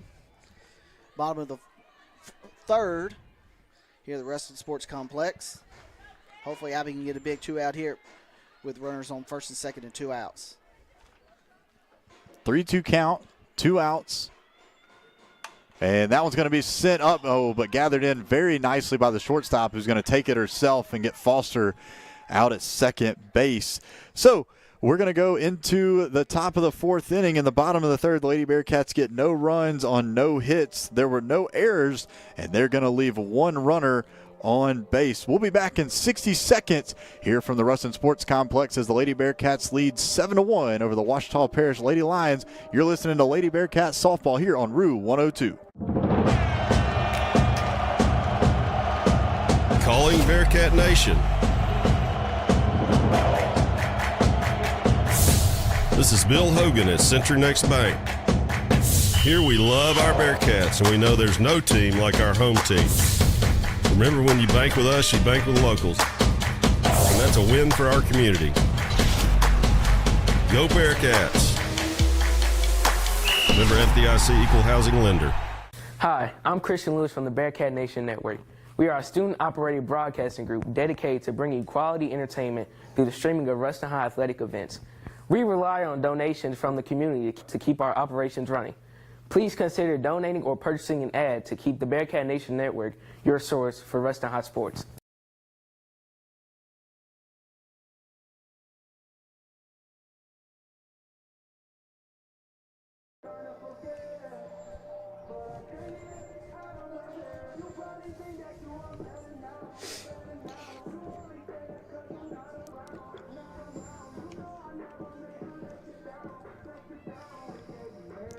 Welcome back to Lady Bearcats softball, where the Ruston Lady Bearcats are up 7-1 over the Ouachita Parish Lions. And Carswell, we were talking about it during the break, a stat you don't see very often.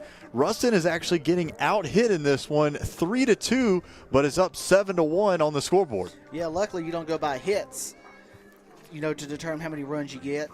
But so far, only for the first 3 innings, Ouachita's only out-hit the Ruston 3-2. But like you said, we're up 7-1, and like you said, you don't see that very often. And a lot of that is because so far tonight through 3 innings, the Lady Bearcats are yet to commit an error and have walked 9 times and have actually walked in, I believe, all but 2 of the runs for the Lady Bearcats. 9 times the Lady Bearcats have walked tonight.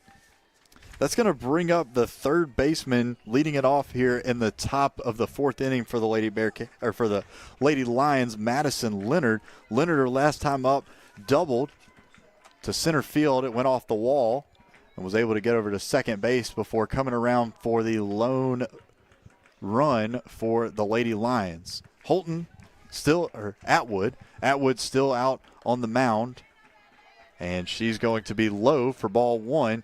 Here to start off the top of the 4th inning. She has a very powerful bat, Colin. She hit one in the first in the second inning off the center field wall, so you have to be very careful pitching to her. That one's going to be just high, so she's going to quickly get ahead of the count, 2-0. One of the first times tonight that we've seen Atwood get behind 2-0 to a Lady Lion batter. And the 2-0 pitch. That one's going to be inside, and it's going to take the count to 3-0. Atwood's been very patient, though. She's been allowing her defense to make the plays behind her, and she's been using them. I think so far tonight she still does not have a strikeout, but when you're not walking people, you can rely on that defense. And that pitch is going to be right down the middle. Looked like Leonard had the take sign all the way on that 3-0 pitch. Yeah. Even though she doesn't have any strikeouts on the night, like you mentioned, she's playing. She's pitching to contact. She's throwing a lot of ground balls, and their defense playing great behind her. 3-1 is going to be sent into the left field gap. Are they going to be able to make a play there or not?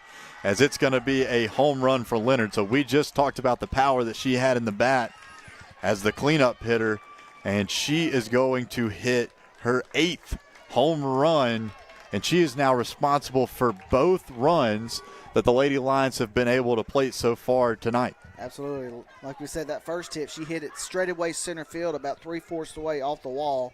And that one she she crushed it to left center over the Nukes sign. But luckily it was only a solo shot, so you'll be happy to give those up when you're up 7-1. Now you're up 7-2. So just flush that one and focus on the next batter.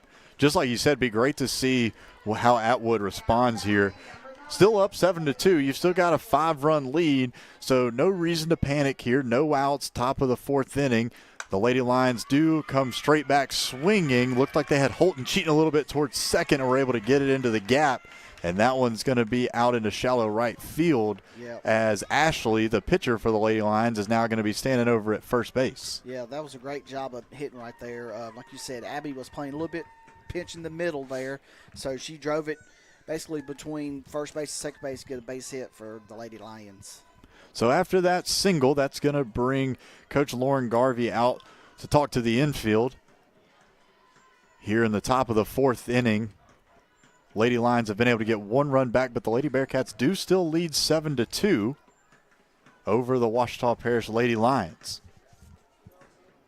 Looks like Coach Garvey is still going to stick with Atwood in the circle. I think she was just trying to come out there and just get her to calm down a little bit after hitting a good home run, hit off of her to left field, and then a single on the very next pitch. I think you just wanted to give Atwood a second to kind of collect herself here in the top of the 4th inning. Lady Bearcats once again still lead 7-2, and that pitch is going to be bounced past home plate, and Matthews is going to advance over to second. Yeah, the catcher had no chance of blocking that one. That one landed about 3 feet in front of home plate, so she wasn't able to block that one up. So Ouachita was able to advance to second on the wild pitch. So Elijah Matthews in to run for Chesney Ashley, the pitcher, down at second, and the 1-0 pitch is going to be low for ball 2. Reagan Montgomery, the first baseman, ahead in the count 2-0. This is the second batter this inning that Atwood's been behind 2-0. And then she's going to bounce that one, having a lot of trouble with command. She's talking over to the dugout. They called a hit batsman there, even though I didn't think it did. I thought it just bounced in front of home plate, but obviously they're giving her first base. Can't tell. Looks like Atwood may be asking for a new softball.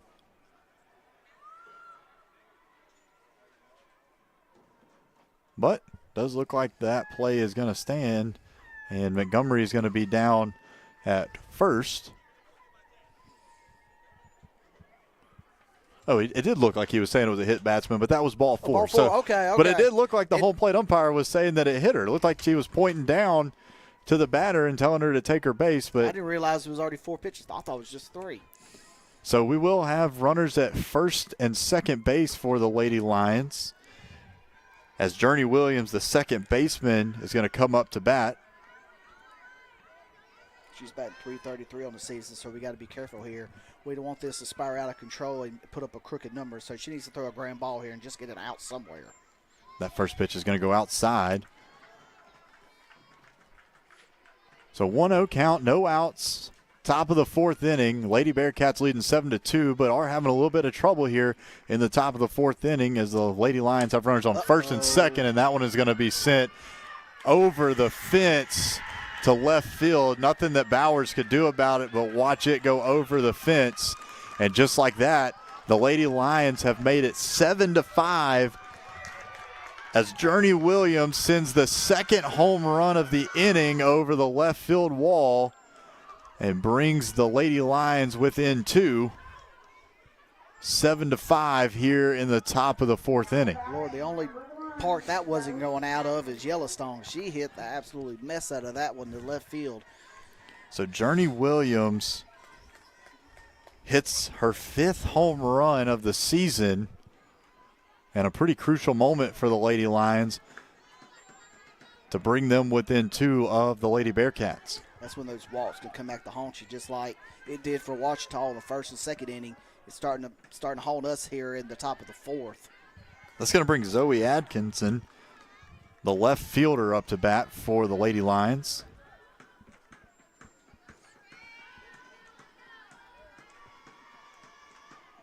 And that pitch is going to be inside. Atkinson, if she didn't move, probably would be standing down on first base, as that one was pretty far inside. And she's quickly ahead 2-0 as well in the count. Yeah, I think Rusty needs to get somebody warmed up in the bullpen, and we got to get her out of circle pretty soon. That pitch is going to be low, and it's going to take us to 3-0. Got to think probably if Atwood walks her here, you're going to see Coach Garvey coming back out to make a change. She can't come out again right now, or she's going to have to make a change, as she's already made a visit to the circle. The 3-0 pitch is right down the middle, though. Atwood's defense behind her tonight has been playing really well, so all she needs to do is just get some ground balls, and so far they've been able to have an error-free night behind her. Yeah, she was cruising the first 3, like you said, but once you start doing those walks, they always come back to haunt you. That 3-1 pitch is going to be inside, and Atkinson is going to move down to first base. Looks like Coach Garvey is going to come out. trying to see who's going to come in to pitch. It looks like Skylar Bowers is going to come in to pitch for the Lady Bearcats. She is one of 3 pitchers that the Lady Bearcats have used a good bit this season. And so it looks like she's going to come in to pitch, and then most likely going to see Atwood take her spot over in left field. So Lady Bearcats still leading this one 7-5 here in the top of the 4th inning. However, the Lady Lions have been able to put 4 runs up so far in the inning. But we're going to take a 60-second break, and we'll be back after this pitching change with more Ruston Lady Bearcats softball here on Route 102. Dan and I started Cummins and Fitz in October of 2018. We were both practicing family law and identified a need in our community. A divorce is often one of the most traumatic and stressful experiences of a person's life. As family law attorneys, we are dealing with divorce, custody, child support, spousal support, and community property petitions. We understand that these issues are complex and that our clients need personalized, focused attention. We hope that you'll trust us when choosing who to represent you should you find yourself going through a divorce. I'm Brett Brown, and when I want fireworks, there is only one place I go, and that is Family Fireworks. Family Fireworks supports all Ruston High activities. John, Barbara, Jim, Jennifer, and Philip Ford are all Ruston High graduates. Family Fireworks is located at 116 UPS Road off Highway 33 in Ruston. We are the tent in the back. Just like you celebrate Bearcat and Lady Bearcat victories, come celebrate your firework holidays with us. We have been making memories for over 20 years. Come have fun with Family Fireworks. Ford family says go big Ruston.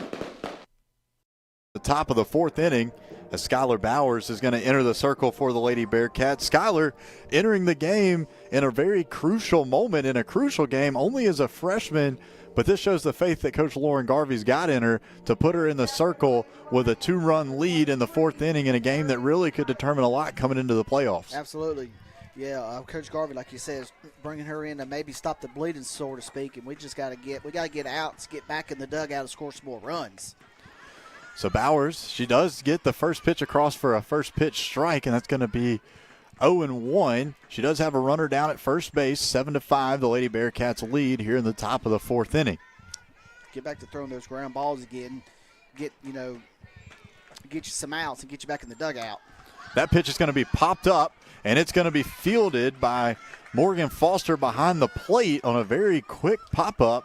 And just like that, Lady Bearcats get that first out that they're needing in this inning. That is just what the doctor ordered here. So now let's throw a ground ball here. Let's just get an out, and then let's get that third out, get back in the dugout, score some more runs, because 7 runs is not going to win this ball game, Colin. So 1 out here in the top of the 4th inning. Lady Bearcats leading this one 7-5, and Bowers is going to bounce that one across the plate for ball 1. Asia Williams up to bat for the Lady Lions. Another freshman. A lot of freshmen playing in this game tonight. And she's batting .345, so you got to be careful with her. Asia, the leadoff batter for the Lady Lions, is going to watch strike 2 come across. Beautiful pitch. And Bowers fooled her on that one. Yeah, that one handcuffed her. That was a beautiful pitch. And that's going to even up the count at 1-1. 1 out here in the top of the 4th inning. And that one's going to be fouled over the third base line. And Bowers now ahead 1-2. So a freshman coming in, she's throwing strikes, and really that's what the Lady Bearcats need. We mentioned it a minute ago that behind them, the defense really playing well. That's right.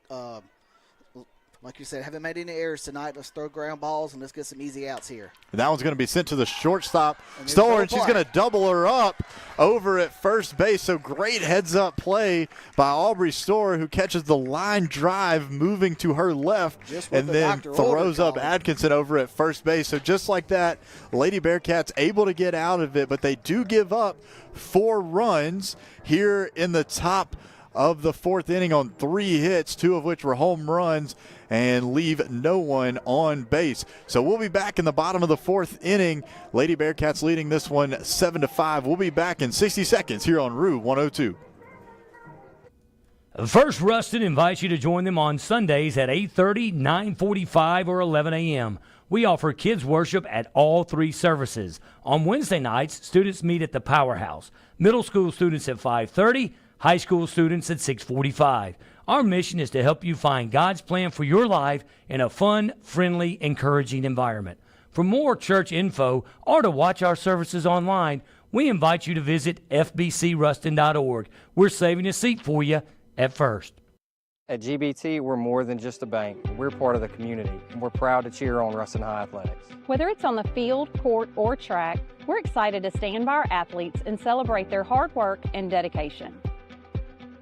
With GBT, you're always banking on a winning team. Go Bearcats!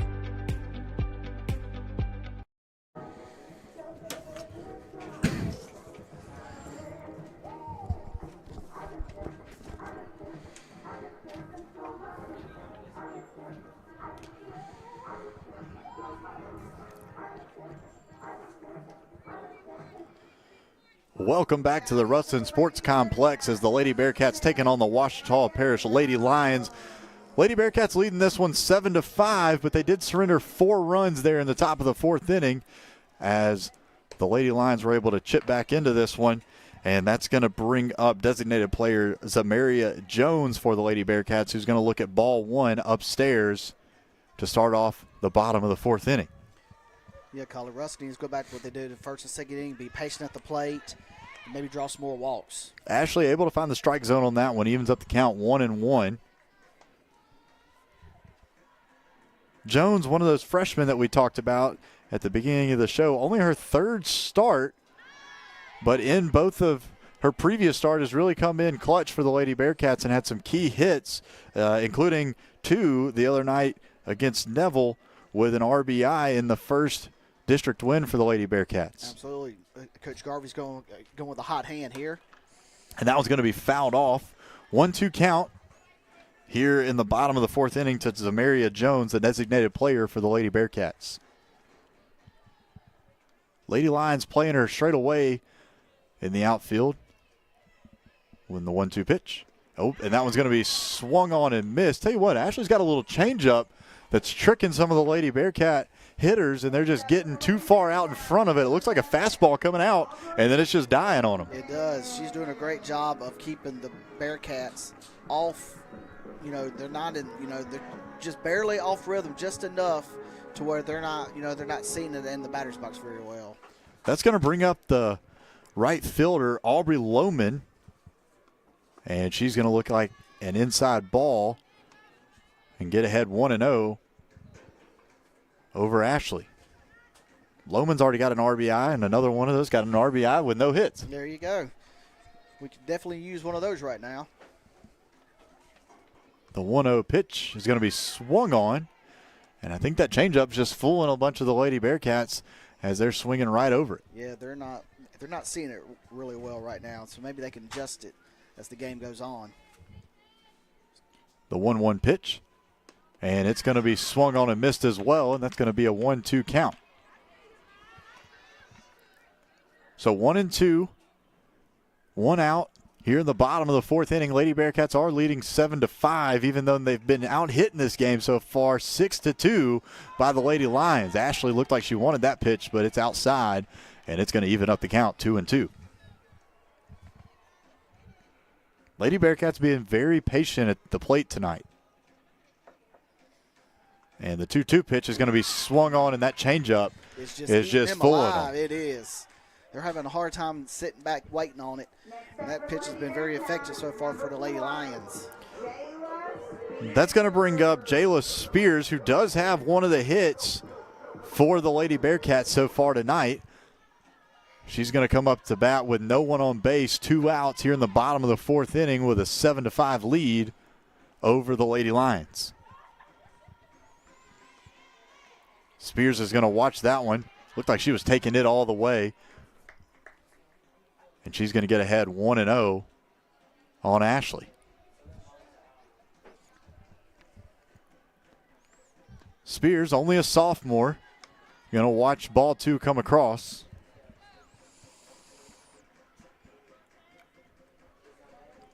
Spears comes into this game with only a 200 batting average, but so far she's been pretty patient at the plate for the Lady Bearcats.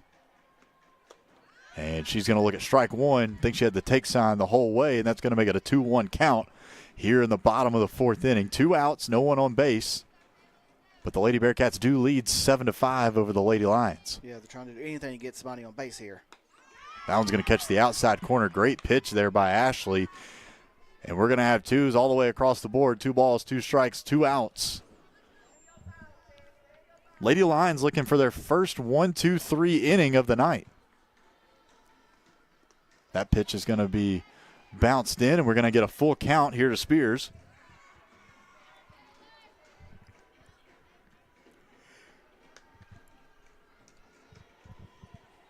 Three-two count, 2 outs. Bottom of the 4th inning, Lady Bearcats once again leading 7-5 in a crucial district matchup for power points going into the playoff season. And that one's going to be straight down the middle. Beautiful pitch. Had her handcuffed. I think Ashley struck out everybody with a changeup there. So Ashley is going to strike out the side here in the bottom of the 4th. That's going to be no runs, no hits, no errors with no one left on base. We're going to go into the top of the 5th inning. We'll be back here with more Lady Bearcats softball after a 60-second break.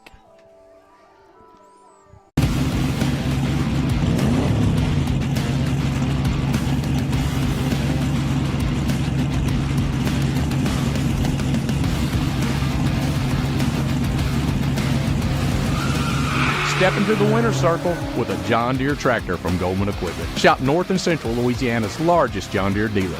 Goldman Equipment. We're not just in your field, we're in your backyard. Thank you for calling Goldman Equipment. How can I help you?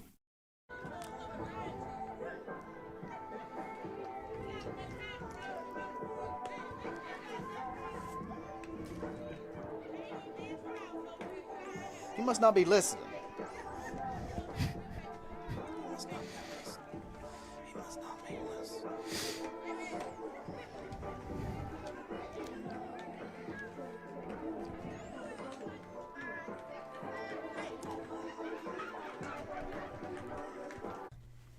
Headquartered in Ruston, Louisiana, HGA is a full-service project management and engineering services firm providing professional services to clients throughout the U.S. and overseas. HGA builds long-term client relationships by listening to clients. Been into the circle for her 2nd inning of relief after the Lady Lions quickly scored 4 runs on 2 home runs in the last inning. And Carswell, one of those home runs we're still waiting to land, I think. Yeah, it landed somewhere between Calhoun and Monroe. That was a heck of a shot by Ouachita last inning. Hopefully they got all those out of their system and we can just hang on to the 7-5 victory. But I don't think 7 runs is going to win this game, Colin. So Malaya Vaughn is going to come up to bat, and she's quickly going to foul that one up and out of play. And Bowers just coming in and throwing strikes. And really, we talked about it earlier. That's all these Lady Bearcat pitchers need to do. They need to throw strikes, trust their defense. Their defense so far has been error-free and has really played well behind their pitching. Absolutely. The offense, the defense, especially in the infield, has been playing great so far for Ruston. So keep throwing those ground balls and getting those outs. Another foul by Vaughn, and she's going to fall behind 0-2 here in the top of the 5th inning. Vaughn 0 for 2 tonight. Batting in an 0-2 count, no outs here in the top of the 5th, down 5-7 to the Lady Bearcats. Bowers looked like she just threw a pitch to see if she could attract a swing for the first ball, and so that's going to be 1-2 to Vaughn. You want to be careful on that because you don't want to hang it, and she hung it there. Luckily, she took it. Bowers going to send that one, and Vaughn's going to send it high into right field. Is it going to be playable? It is not, as it bounces up against the bullpen for the Lady Lions. Holton, Fahili, and Lohman all making chase, but none were able to reach it before it got down safely. And we'll do it again. Yeah, that's what they call the Bermuda Triangle, where it's just in between 3 fielders, and they just weren't able to get to it. But luckily, it's a foul ball, and it's still a 1-ball, 2-strike count. That pitch is going to be sitting down the right field line as well, but it's going to be well out of play. Almost over on the field 2 behind us out here at this Ruston Sports Complex. Yeah, luckily she's a little behind on it, which is making it go towards the right side of the field. And luckily it was just a foul ball, like you said, almost on field 2. Lady Bearcats spending their last season here at the Ruston Sports Complex as their new stadium is already under construction just about a half mile down the road. Bowers ready with the 1-2 pitch, and that one's going to be sent into left field. It's going to get down in front of Atwood, who has moved over into left field after leaving the circle. And Vaughn is going to lead off the top of the 5th inning with a single. Just a great piece of hitting right there, being patient, fouling it off, and then drives it over into left field. Yeah, she is not fooling anybody. Even the foul balls were hit hard, and that ball was ripped into left field for a base hit for Ouachita.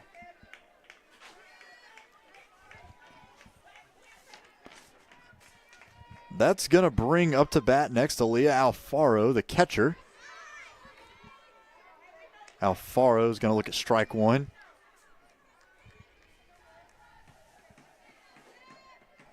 She is batting .481. Like you said, she is leading the team with batting average. And the 0-1 pitch is going to be slapped to Story. Tries to make a diving play, but unable to get it. And that's going to be a hit for Alfaro, and that's going to quickly put runners on first and second for the second straight inning for the Lions with no outs. Yeah, Storr was playing up the middle, just trying to get the force out at second. And when she dove back to her right, just barely tipped off the end of her glove and trickled into left field for a base hit. So back-to-back singles for the Lady Lions. And we're going to have a pinch runner for the catcher. Trying to get a number on who's going to be in and running. It's kind of hard with that long hair covering up their numbers. Can't tell if it's an 18 or a 19. I think it's a 19, though, which means it would be Kara Newcomer.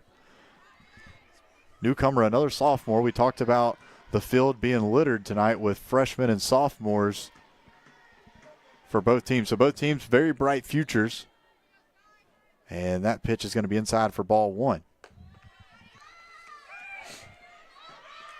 Oh, block it up. Leonard up to bat. Leonard in the last inning sent a solo shot to left center field. Definitely don't want her to do it here. She could give the Lady Lions the lead if she was able to do so with two runners on base. Yeah, Morgan was trying to pick off the runner at first. When she did that, even though the runner was safe, the runner on second was able to advance to third. So now Ouachita has runners on first and third and no outs. And like you said, they got to be extra careful with her, because she has one powerful bat. So that 2-0 pitch is going to be sent to Stoller at shortstop, who is not going to be able to get the runner. Alfaro going into second. And that's going to bring Vaughn across to score. So the Lady Lions now only trailing the Bearcats 6-7, with runners still on first and second with no outs here in the top of the 5th inning. Yeah, I know it was a split-second decision, but sometimes you got to know who's running between, who is batting between home and first, and she's not the fastest runner in the world, so I think she should have gone to first. She probably could have gotten it first, at least gotten an out, but instead she tried to get the force at second. The runner just barely beat it to second, so now Ouachita's runners on first and second and no outs. That's going to bring up the pitcher, Chesney Ashley. Ashley's going to be batting here in the top of the 5th inning with a 6-7 lead for the Lady Bearcats. And she's going to foul that one up and out of play and make it an 0-1 count. So 0-1 count, no outs, top of the 5th inning. Lady Bearcats leading 7-6, but the Lady Lions do have runners on first and second still with no outs here in the top of the 5th. Yeah, they could really use a strikeout here, Colin. They got to get an out anywhere, try to stop this bleeding. And that one's going to be sent into center field. Are they going to try to tag up the runners? They are not, as that one's fielded by Toller over in center field. And the throw in is going to hold Alfaro and Leonard where they're at first and second. So first out of the inning. That's a big out right there for Ruston. So now let's throw a ground ball. Let's get it out somewhere, and then let's get that third out and get back in the dugout with a 1-run lead. Reagan Montgomery, the first baseman, coming up to bat for the Lady Lions. Montgomery so far tonight, 1 for 1. And she is going to look at a first pitch strike. Really used to strike out here, Colin. Ouachita fans didn't seem to agree with that one, but looked like it was down the middle from where we're at. And Bowers is going to send the 0-1 pitch, and it's going to be sent to Soar at shortstop, who's going to make the throw to third and get the lead runner, Alfaro, great job because the ball was hit in front of her. Usually when the ball's hit in front of you, even though it was a force, she had to go. That was a great decision by Storer to get the out at third. Now you got runners on first and second and 2 outs. So Storer does get the fielder's choice out at third and leaves runner on first and second for the Lady Lions. 2 outs, but it's going to bring up Journey Williams, who hit that massive 3-run home run in the previous inning. That still hasn't landed somewhere out there in Ouachita Parish. And is still waiting for that one to land for sure. And she's going to be up to bat, and she's going to look at strike one come across. So 0-1 count, 2 outs. Lady Bearcats lead 6-7. That was going to be popped up in the infield, and Holton's going to be under it and make the play. So after getting 2 runners on with no outs, Lady Bearcats able to calm themselves down, only give up 1 run. Limit the damage. Limit the damage. You just got to limit the damage, Colin, and live to see another inning. So the Lady Lions are going to score 1 on 2 hits.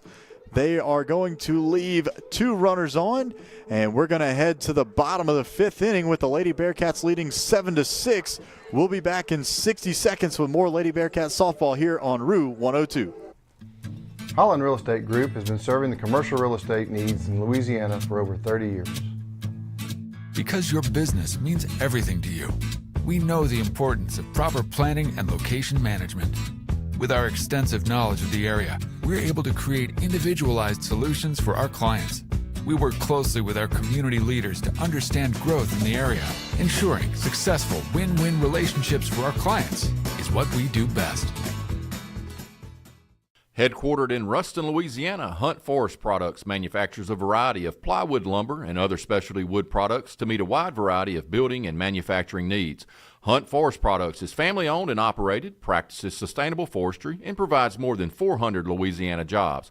Hunt Forest Products is a proud supporter of the Bearcat football program.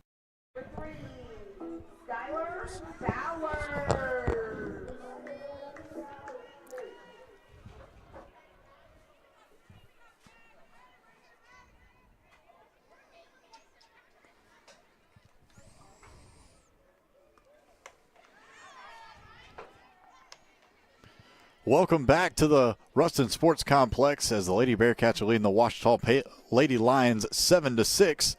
Skylar Bowers, the pitcher, stepping in to bat here in the bottom of the 5th inning, and she swings through the first pitch for a strike and then fouls the second pitch straight back to the screen and falls behind 0-2. So Bowers not getting much of a break. She leaves the circle after only giving up 1 run there in the top of the 5th, and then immediately comes up to bat and gets behind 0-2 to Ashley, the second pitcher also used by the Lady Lions.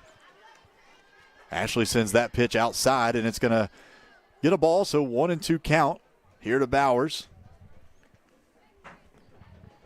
You kind of like you said, as soon as she got out of the circle, she had bat right off the bat, so she didn't get much time to get a break. And she looks at ball 2, so 2-2 count. Once again, the Lady Bearcats, even if they get behind in the count, not panicking, making the Ouachita Lady Lions throw strikes and are taking the balls when they see them. That's right. That 2-2 pitch is going to be swung on and dropped by the catcher. The throw down is going to get her out, though, so that'll be a drop third strike. But they will record the out over at first base. That was a nasty pitch right there, Colin. I think I would have swung at that one, too. That was just a great pitch by Ouachita right there. We talked about it earlier. Ashley has a changeup that's really been fooling some of these Lady Bearcat hitters since the 3rd inning. And that's going to flip the lineup over for the Lady Bearcats and bring Aubrey Storer, who's been limping around a little bit on the base path but has been really playing well in the field. Yeah, she, like you said, after that second at-bat, it looked like she might have maybe rolled an ankle or maybe some tightness. But she was pitch run for, but like you said, she was able to stay in the game. Stower's going to look at ball 1, and then the second pitch is going to bounce. I think it bounced about twice before it got to home plate. It did. And Stower going to get ahead in this count, 2-0. 1 out here in the bottom of the 5th inning. Lady Bearcats leading 7-6. And what we've been talking about is a crucial game going into the last week of regular season before playoff pairings are announced. That 2-1 pitch or 2-0 pitch is going to be sent right back to the pitcher, and she's going to get Storer, who still is limping around a little bit, unable to get down the base path very quickly. And there's going to be 2 Bearcats away here in the bottom of the 5th. Yeah, even though she is limping, sometimes it's not the worst thing in the world. Even though she did get out, at least she could get back to the dugout and rest that ankle a little bit. That's going to bring up Riley Atwood, who left the circle in the 4th inning and moved into left field, but she's going to stay in to bat. She's batting here with 2 outs and takes ball 1. The second pitch, she's going to line it right back where it came from into center field, and that's going to be a single.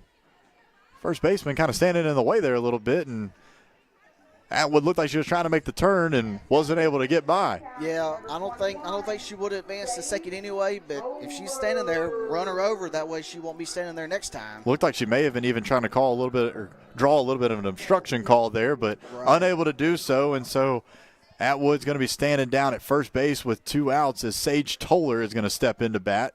That ball is going to bounce before it reaches home plate, and Toller's going to be ahead 1-0. Yeah, that drop ball has really been effective for Ouachita tonight. The 1-0 pitch is going to be low and outside, and Toller's going to be up 2-0. Atwood down at first base. We talked about it earlier. The Lady Bearcats really making a big jump, trying to see if they can attract a throw over. Don't think we're going to get one here with 2 outs. No, you got to be careful on the bases here. 2-0 pitch is upstairs. You don't run yourself out of the inning when you only have a 1-run lead. Alfaro, the catcher for the Lady Lions, really trying to frame some of these pitches and see if she can get a call for her pitcher, as she's fallen behind 3-0 to Sage Toller. Toller shows bunt, but then is going to take the strike, and that pitch is going to get away as they tried to throw her out down at second. It looked like it may have hit Atwood on the slide. I hope she's okay. And then bounced over into shallow left field, but since she was sliding in, she was unable to get up and try to make the turn to third. But nonetheless, advances over to second, and Toller's going to be batting with a 3-1 count, 2 outs here in the bottom of the 5th inning, and that one's going to be high, and Toller's going to walk down to first. Toller's second walk of the night, as she's been one of the Bearcats that once again has just been extremely patient at the plate. And this is who you want up with 2 outs, runners in at least one runner in scoring position. You have one of your best hitters up in Morgan Foster. Morgan Foster up to bat here with 2 outs. Atwood looked like she may have gotten hung up just a little bit trying to make a decision as that pitch got away. And you do not want to make the 3rd out at home when you got one of your best hitters up at the plate. So you can't advance unless you know you can make it. Foster ahead in the count 1-0 with runners at first and second. 2 outs here in the bottom of the 5th inning with a 7-6 lead. Now one's going to be fouled down the first base line.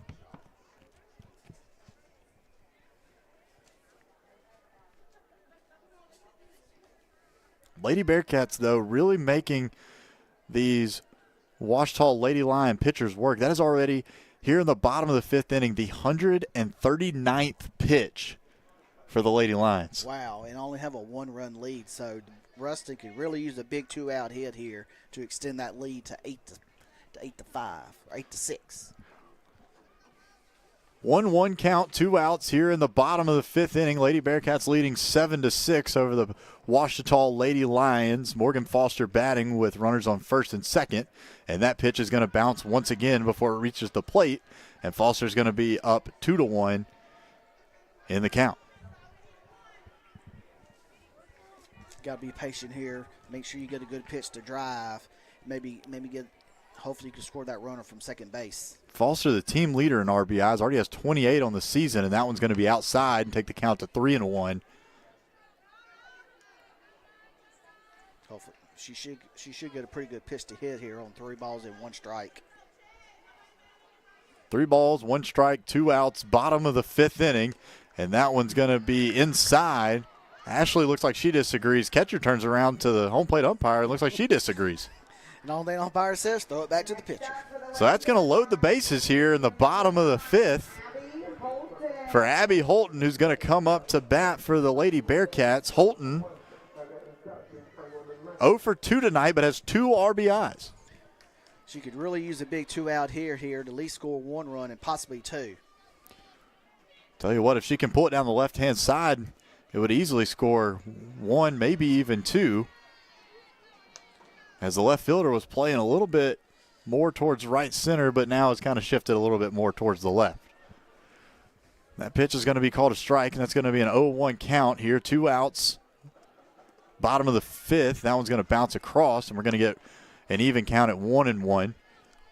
1-1 count, 2 outs. Bottom of the 5th inning. Lady Bearcats leading the Lady Lions 7-6. There's a big gap in right center field because the right fielder is almost playing on the line, so maybe she can drive it into right center. And the pitch from Ashley is going to be outside for ball 2. And I'll tell you what, it doesn't really matter how you get the run. If you walk it in, if you hit it in, Lady Bearcats will take any insurance runs they can get here in the bottom of the 5th. Absolutely.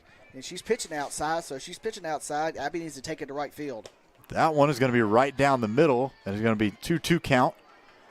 2's across the board, 2 balls, 2 strikes, 2 outs. Bottom of the 5th inning, Lady Bearcats leading 7-6. Lady Bearcats have the bases loaded with only 1 hit so far in the inning. And Ashley with the 2-2 pitch is going to bounce that one across, and it's going to go full. And once again, the catcher turning around and asking, I don't know if she was asking for a new ball, where it was. But all the runners are going to be moving here. 3-2 count, 2 outs, bottom of the 5th inning. Lady Bearcats really needing some insurance runs here in the bottom of the 5th. Ashley's pitch is going to be slapped down the right field line, but it's going to be out of play. That would have cleared the bases, too, if it could have rattled in the right field corner, but just barely missed foul. And we will do it again. We've talked about it several times tonight, but the Lady Bearcats only have 3 hits on the game, but are still leading 7-6. They've walked 11 times through not even 5 complete innings. And Holton ready for the 3-2 pitch. That changeup just really fools her, and we talked about it. Ashley's had a great changeup so far tonight, and that's going to end the threat by the Lady Bearcats here in the bottom of the 5th. So in the bottom of the 5th, Lady Bearcats get no runs on 1 hit. There were no errors, and they left the bases loaded for the 2nd time tonight. We'll be back for the top of the 6th inning. You're listening to Ruston Lady Bearcats softball. We'll be back in 60 seconds here on Route 102. And on a journey towards the best dentistry with exceptional care, you need travel no further than the heart of Ruston. There you will find the team behind Johnston & Murphy Dental Care. It's a goal built on the tradition of excellence established more than 60 years ago, a legacy in superior dental care and unparalleled customer service. It's a journey worth taking and one we're proud to make with you. Come experience the best dentistry and exceptional customer service. Johnston & Murphy Dental Care. There's a story behind every smile.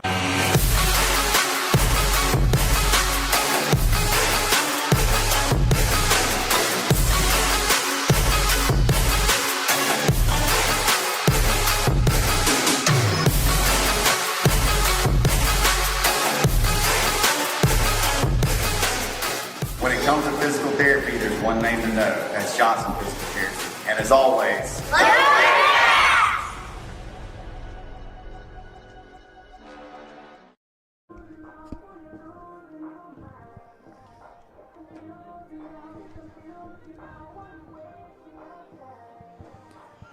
welcome back for the top of the 6th inning. The Lady Lions able to get out of the bottom of the 5th and leave the bases loaded with Lady Bearcats for the 2nd time tonight. So far, through 5 innings, the Lady Bearcats have left 9 runners on base. And Carswell really kind of lucky to be leading this one right now, 7-6, with only 3 hits on the night compared to Ouachita's 8 and leaving 9 runners on base. Right, and like you mentioned, Ouachita has walked 11 batters tonight, and Ruston's very fortunate to still hang on to that slim 1-run lead going to the top of the 6th.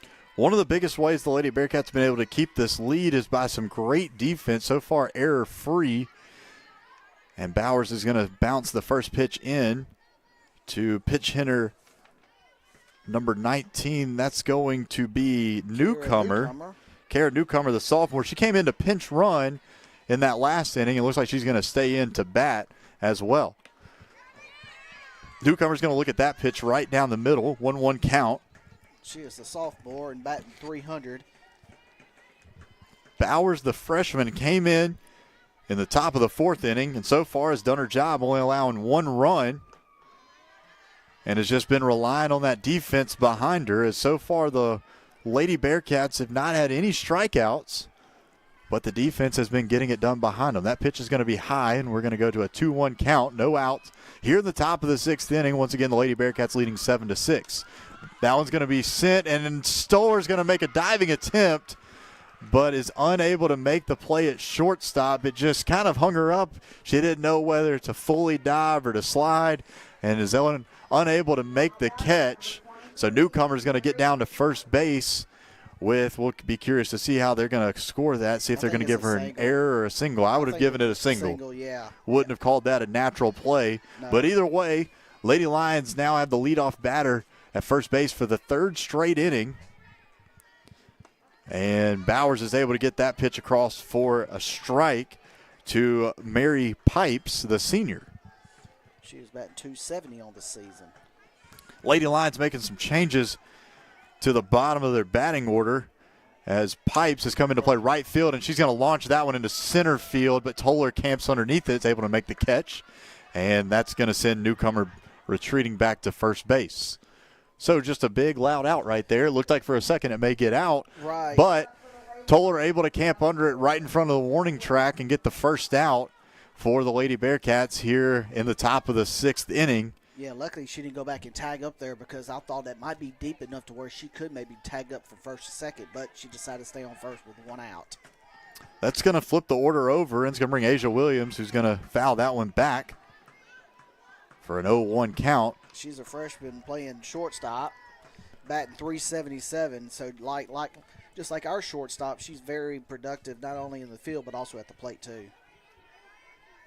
So Asia Williams, 0-1 count after fouling that one off. 1 out here in the top of the 6th inning. She's going to send that one also into shallow center field. Toller's going to come in, and she's going to make the catch. And once again, Newcomer's going to have to retreat back to first base with 2 outs. So we talked about it. Bowers relying on that defense behind her to make some key plays here in the top of the 6th inning as she gets Williams to fly out. Yeah, that was a big out there. She's been a thorn in Ruston's side tonight, so that was a great job of getting her to fly out to center field for the 2nd out of the inning.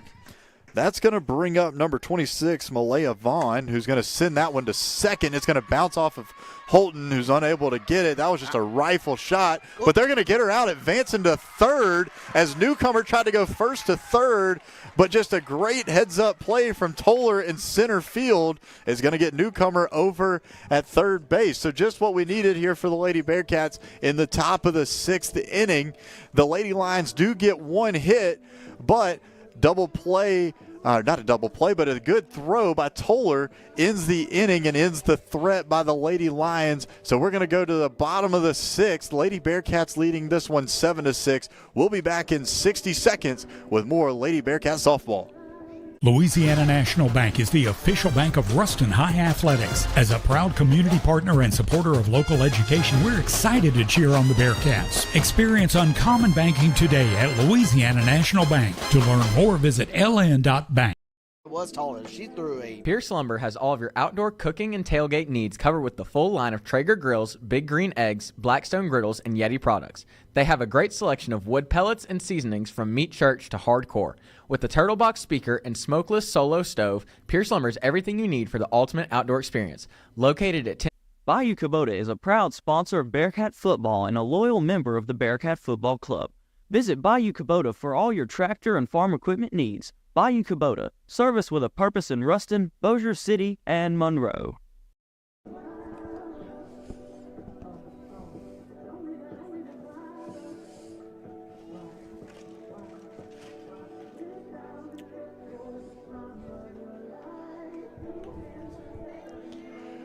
Welcome back for the bottom of the 6th inning. Had a little bit of fireworks there in the top of the 6th inning. Had an impressive throw from center field to get that last out over on third base as Sage Toller was able to send just a bullet over to third base and gets Newcomer trying to advance from first base over to third to get us out of the inning and send us into the bottom of the 6th with the Lady Bearcats leading 7-6. Yeah, that was a bullet that she actually hit to Abby Horton. She did a great job just knocking it down because that was a bullet hit to her. It trickled into center field, but like you said, Toller was able to make a strong throw to third, get the third out of the inning. That brings up Zamaria Jones, the designated player for tonight for the Lady Bearcats, and she's going to look at ball one outside from Chesney Ashley, one of the two Lady Lion pitchers that's played tonight, and both have been walking a lot of batters. So far tonight, the Lady Bearcats have walked 11 times, only through 5 innings of play, as Zamaria is going to foul that one off the right-hand side, and we're going to go even to 1-1. Yeah, once they look at the film, Ouachita walked, like you said, 11 times, but only able to score 7 runs off of it. That's very disheartening.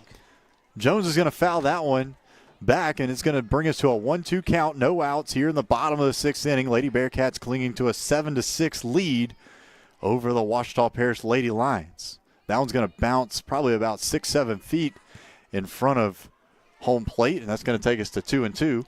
Yeah, I've noticed they threw a lot of balls that are just barely not reaching home plate to try to get our Lady Bearcats to swing at it, but luckily they're not. 2-2 count. That pitch is going to be outside, and it's going to bring the count full for Jones, the designated player. If Jones can get on, Aubrey Lohman will be coming behind her. Got to think she's probably going to try to bunt her over, see if the Lady Bearcats can at least get another run to add to this lead. And that one's going to be outside, and just like that, she's going to walk down. So Jones with a leadoff walk. For the 12th time tonight. For the 12th time tonight, the Lady Bearcats have walked. And it looks like we may be having a pinch hitter here.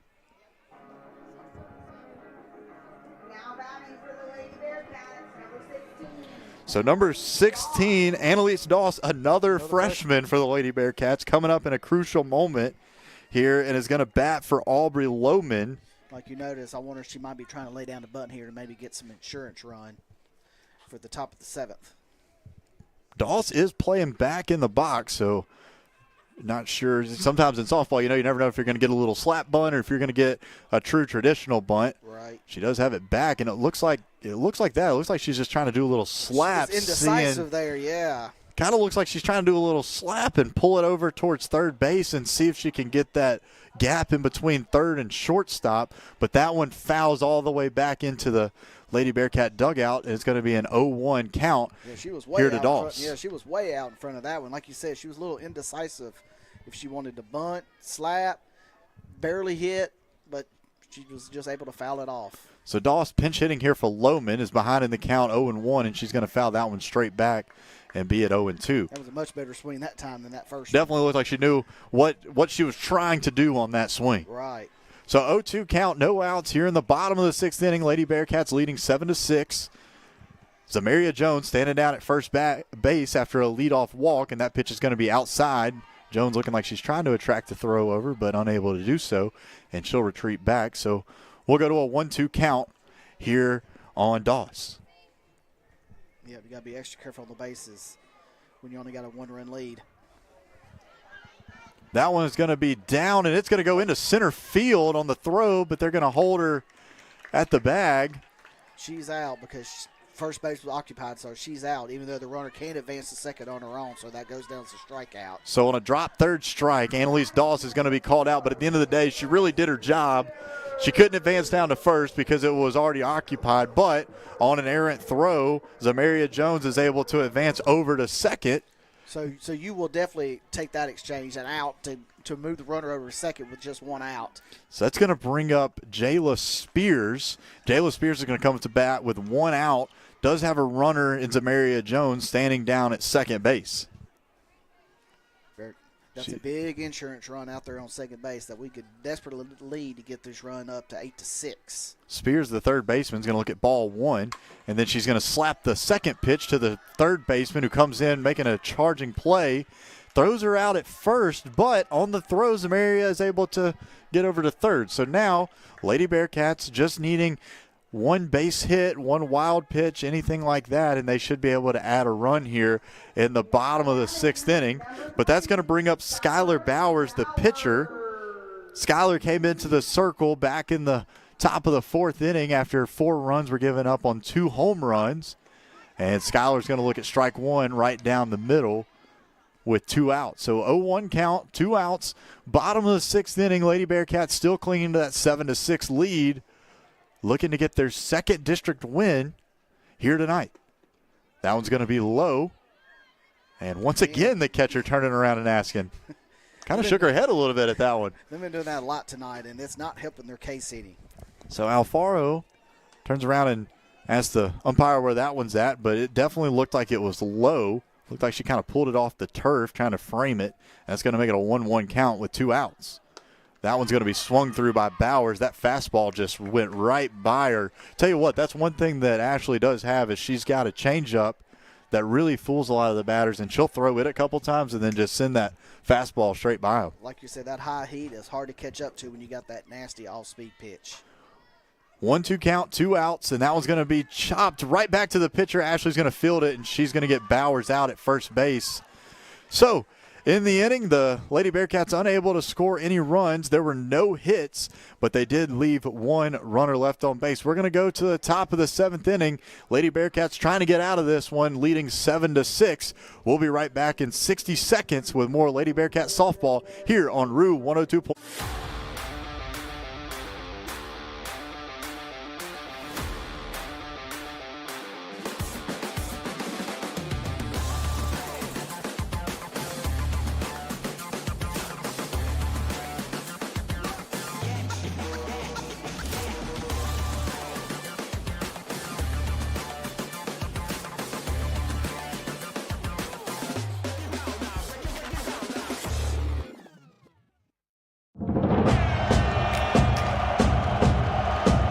Calling Bearcat Nation.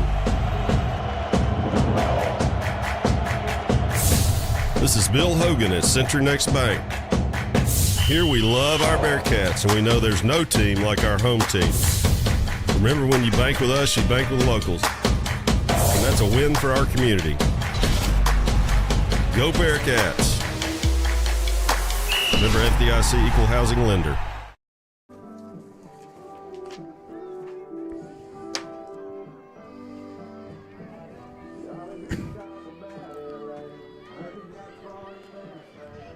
Welcome back for the top of the 7th inning. Lady Bearcats clinging to a 7-6 lead here over the Ouachita Parish Lady Lions. And Aaliyah Alfaro, the catcher, coming up to bat. Bats in the 3-hole. She's up to bat first here for the Lady Lions, and she's going to rip one down the third base line. It's going to get into the corner, and that should easily be a double as it's still being chased around over there in the corner, and it's finally going to come in. But not after Alfaro is standing on second base with a leadoff 1-pitch double, and that is definitely not what the Lady Bearcats needed there. That ball was hit so hard, Colin, that I don't think the third baseman had any chance. I didn't even know if she even know it was hit. The ball was hit so hard down the line, but luckily they were just able to keep her to a double with no outs. It looked like Spears, like you said, that she didn't even have time to react before it was getting down into the corner, and Riley Atwood was over there making chase as it kept bouncing all the walls, and she was having a hard time catching up to it. That's going to bring up Madison Leonard. Leonard's had the hot bat tonight. She's already had a home run. She's had 2 RBIs. You might want to just put her on. I understand that's the go-ahead run on first base, but you just cannot pitch to her. You just got to be – if you do, you got to be extra careful. Looks like the Lady Lions are going to make a pitch runner. See if we can get a number on the pinch runner coming in for the Lady Lions. I believe that's number 18, Abigail Word, coming in. Should be a sophomore. She does not have a batting average. And that one's going to be popped up, but it looks like it could be trouble. Nope, Toller's going to camp underneath it, and she's going to make the catch. That's a big out right there for Ruston. She's been the most dangerous hitter tonight. Luckily, she was able to fly out on 1 pitch. The runner at second looked like she was trying to see if she could attract a throw. And you know what? These Lady Lions, the uniforms are kind of hard to read, the little small numbers on the front. That's Natalie Stokes, the junior. And they're both wearing white tonight, both wearing white pants and white jerseys. So it's hard to tell the numbers, and also when they all got long hair. So Taylor Madison is going to come up to bat. Madison is going to pinch hit, in this case for Chesney Ashley. She's batting .422, and she is a junior. Taylor Madison led off the game pitching, remember, for the Lady Lions. And in softball, you can exit the game once and then you can come back. So in this case, she's going to pinch hit for the pitcher Chesney Ashley, and she's going to look at ball 1 low. If you're just joining us, Lady Bearcats leading here in the top of the 7th inning, 7-6 over the Ouachita Parish Lady Lions. The Lady Lions do have a runner in Stokes standing on second base with 1 out, as the count's going to go even at 1-1. So Madison, after getting ahead 1-0, evens the count at 1-1 with the pitch from Bowers. Bowers doesn't have to do anything crazy here. Lady Bearcats don't have any strikeouts, don't really necessarily need one here, as the defense has been getting it done behind them. They've got her hung up, and they're going to get her out. Oh, they're going to call her safe. Definitely looked like the tag was in time. Coach Lauren Garvey is coming out to talk to the third base umpire, curious to see if she's going to ask for an appeal from the home plate umpire, as the third base umpire was kind of obstructed from view. And it looks like he is going to make the walk in and talk to the home plate umpire to see if he had a better view at it. I thought from up here that she definitely got her. They got her after the ball, got her hung up kind of in between second and third, and at that point Stokes had already committed, had to make the attempt, and we're curious to see what they're going to call here. Usually if it's an obvious overturn, they're going to call by what the field umpire called. But he did, like you said, he really didn't put himself in very big position. And they're going to let the call stand. Yeah. So he didn't move over and put himself in the best position. He definitely did not. And I really kind of thought the home plate umpire may have had a better view, but there is a right-handed batter, so his view's a little bit blocked from being able to see down to third base. So now that does change things a little bit. 2-1 count, 1 out, runner on third base. So the tying run just 1 bag away from tying this one up, as Madison is going to send that one right back up the middle, and we're going to be tied, as Madison's going to send it right back to where it came from and get a single to tie this game up 7-7. Yeah, and even if the infield was in, there was no way they could have blocked that from going back up the middle. It was just hit too hard, and Ouachita just did a great job of taking advantage of that extra opportunity. So Ouachita is going to get their 10th hit on the night, out hitting the Lady Bearcats 10-3, and that's going to tie our game up here in the top of the 7th inning. Still 1 out. Bauer's going to get that pitch across to Montgomery, and it's going to be a strike. So 0-1 count, 1 out. Once again, we talked about it. The Bowers freshman really been doing a great job since she's come into the game in the top of the 4th inning with pitching, really relying on that defense behind her. And that 0-1 pitch is going to be sent high to second baseman Abby Holton, and Holton's going to make the grab, and there's going to be 2 away. That's going to hold Taylor Madison, who came in to pitch hit for Chesney Ashley, the pitcher, over at first base, and is going to bring the second baseman Journey Williams, who had a 3-run home run back in the 4th inning, up to bat with a runner on first in a tie ball game, and Bowers sends that one right down the middle, but thankfully low, and doesn't attract a swing from Williams, who's going to be behind 0-1. Yeah, she's done a great job of, even though she gave up a tying run, she's doing a great job of, battling back and just keeping it tied at 7. That one's going to be skied up to the shortstop Stoller. Nope, she's going to give it to Spears, and Spears is going to come in and make the grab. So we are tied going into the bottom of the 7th. Here in the top of the 7th, the Lady Lions get 1 run. They do it on 1 hit. There were no errors in the inning, and the Lady Lions left 1 on base. So we'll head to the bottom of the 7th inning, tied up 7-7 here with some Lady Bearcat softball, and we'll be back in 60 seconds for the bottom of the 7th. Lady Bearcats looking for that 2nd district win going into the playoffs. Hi, I'm Christian Lewis from the Bearcat Nation Network. We are a student-operated broadcasting group dedicated to bringing quality entertainment through the streaming of Ruston High athletic events. We rely on donations from the community to keep our operations running. Please consider donating or purchasing an ad to keep the Bearcat Nation Network your source for Ruston High sports.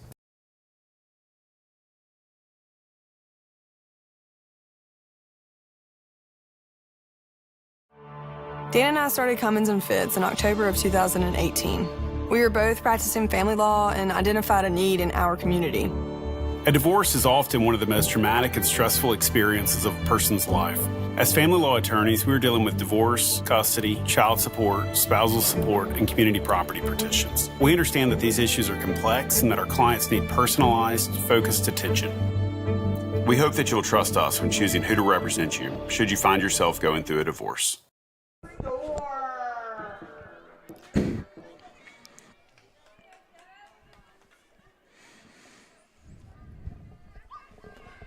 We're back for the bottom of the 7th inning. Lady Bearcats, Lady Lions tied at 7, but you've got the best part of the order coming up to bat is right off the first pitch. Stower's going to send a single into center field, and the Lady Bearcats are going to have one on here in the bottom of the 7th inning, needing just one run to seal this game up. So now, since she's already been pitch run once, she can't be pitch run again, or she will be taken out of the game, right? That's correct, yes. She cannot be pinch run for here again, so Stower's going to have to stay in the game. She's been limping a little bit, so we'll have to see how she looks on the base paths as Riley Atwood swings over the top of that one and falls behind 0-1. If you just joined us, Lady Bearcats got 7 runs in the first 2 innings. Since then have been held scoreless. Lady Lions have slowly chipped back into this one, had 2 big home runs, and have tied it up 7-7 with 1 run in the top of the 7th. And now we're playing in the bottom of the 7th as Atwood looks at that one outside and brings it to an even 1-1 count. No out still, though, here in the bottom of the 7th inning with Stower standing over on first. That pitch going to be a little high. Even the second baseman starting to kind of show the palms up expression, and umpires probably not loving that a lot. Yeah, I'm surprised she's not trying to bunt here just to try to advance Storer over to second base with 1 out. 2-1, and she swings through that one. Got to wonder maybe if they're not trying to bunt because Stower's been limping a little bit, wondering if maybe they would try to get her out over at second base. But it's a 2-2 count, so definitely got to think that the bunt is off for Atwood here. 2-2, no outs, bottom of the 7th inning. Lady Bearcats tied with the Lady Lions 7-7, and that one's going to be outside. And I think the catcher, Alfaro, is just going to have to walk out and try to calm her pitcher down a little bit, as Ashley really wanted that one. Not only did the pitcher jump, the catcher jumped, and the catcher and the home plate umpire, they have not gotten along most of the game. So on these close pitches, you're not going to get them, especially if you've been arguing all night. So Chesney Ashley pitching for the Lady Lions has run this count full. So 3-2 count, no outs, bottom of the 7th inning with the go-ahead winning run on first base. And that one's going to be swung through and missed by Atwood, and there's going to be one down here in the bottom of the 7th. That was just a hard fastball that she was just not able to catch up with. I think she put a little bit of that anger on that fastball, and she really pulled that one through. That ball was coming. That's going to bring up center fielder Sage Toller. Sage so far tonight is 1 for 2 with a run, and that one's going to catch the outside corner, and it's going to be an 0-1 count here to Toller. Yeah, last at bat she hit a rocket right back up the middle. She could really use one here with Storer on first with 1 out. So Storer standing over on first, who usually has a lot of speed, but it's kind of been limping a little bit tonight after hitting a single earlier in the game and pulled into first. Limping, not sure if she pulled something, if she rolled her ankle, but it is slowing her down here just a little bit in the second half of this game. 1-1 count, and that one's going to be chopped foul over to the on-deck circle on the third base side, and we'll do it again. It is going to bring the count to 1-2, 1 out, bottom of the 7th inning, tie ball game with Storer. The winning run standing over on first base. Lady Bearcats really needing to advance her at least in the scoring position before Morgan Foster comes up and give her a chance to end the game. And that changeup, once again, from Ashley is going to fool another Bearcat hitter. That is now Ashley's 8th strikeout on the night. So Lady Lions have walked 12, but they've also struck out 8, and that's really what's kept them in the game so far tonight. Absolutely. It's been, Dr. Jekyll and Mr. Hyde, they've walked 12, like you said, but they've also struck out 8. That's going to bring up Morgan Foster, the cleanup hitter, also playing catcher tonight with 2 outs here in the bottom of the 7th inning, and she's going to look at ball 1 outside. Yeah, I'm really expect the outfield to be playing no doubles here, because if you happen to hit one over their heads, chances are Storer could score from first. Foster, the only left-handed batter in the Lady Bearcats lineup, and she's going to send that one up and out of play on the third base side. It's going to go over the Lady Bearcat batting cages, and it's going to make the count 1-1.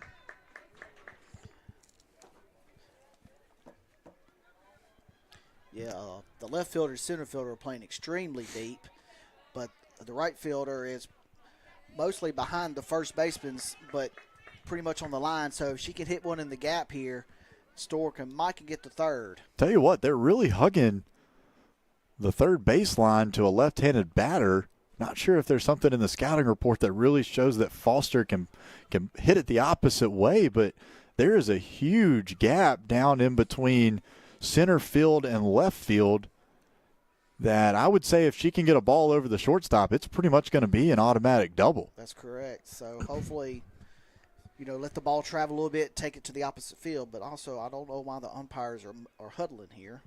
They look like they're not happy with a softball maybe. Got one from the Ouachita dugout. But now going into the Ruston dugout to look for one. They keep looking at the ball as if something's wrong with it. Not really sure what is going on, but we do know it's a 1-1 count, 2 outs, bottom of the 7th inning.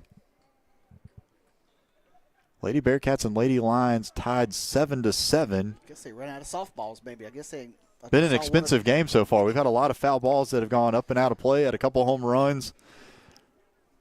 It has. I just saw one of the Lady Bearcat players run into the locker room, so maybe she's going to go get some more softballs. Hey, but this does show the bounce back that these Lady Bearcats have had so far this season. Back on March 20th, Lady Bearcats fell to the Lady Lions 16-1, and then now here at home 7-7. So it looks like Coach Lauren Garvey did come back from the dugout with a couple softballs. Still not quite sure. The umpires don't look to be happy with any of them. Not sure if they're brand new out of the package, so they're looking for one a little bit roughed up. Or it could be. And usually I like mine a little scuffed up a little bit. You don't want them shiny because if they're shiny, then, they could be slick. So you do want them buffed up, muffed up just a little bit so it'll be easier to grip. So we're going to get back to play. 1-1 count, 2 outs here in the bottom of the 7th inning. Lady Bearcats tied with the Lady Lions 7-7, but the winning run is over on first base in Aubrey Storr. And that one's going to be sent over the shortstop, but this left fielder is going to make a great angle of a play on that one, is going to be able to cut it off before it drifts too far back. So Foster does move Storr over to second. So now a single has a good chance of being able to get the winning run in. And just like you said, Colin, she was trying to drive it to that left field center gap. She wasn't quite able to hit it to the center field gap, but at least she was able to move Storr over to second with 2 outs. And Ouachita is coming to the circle to chat with the starting pitcher. That looks like Jennifer Hickman, head coach of the Lady Lions, is coming out to talk to her infield, probably trying to draw up exactly what she wants them to do should they get a single here. If they're going to try to get the play at first, or if they're going to try to get the runner out, advancing to third, pretty much will have a force anywhere except for home. And that is the winning run on second, because that's the only run that counts. That's the only run that matters right now. Is Storr is the winning run on second base.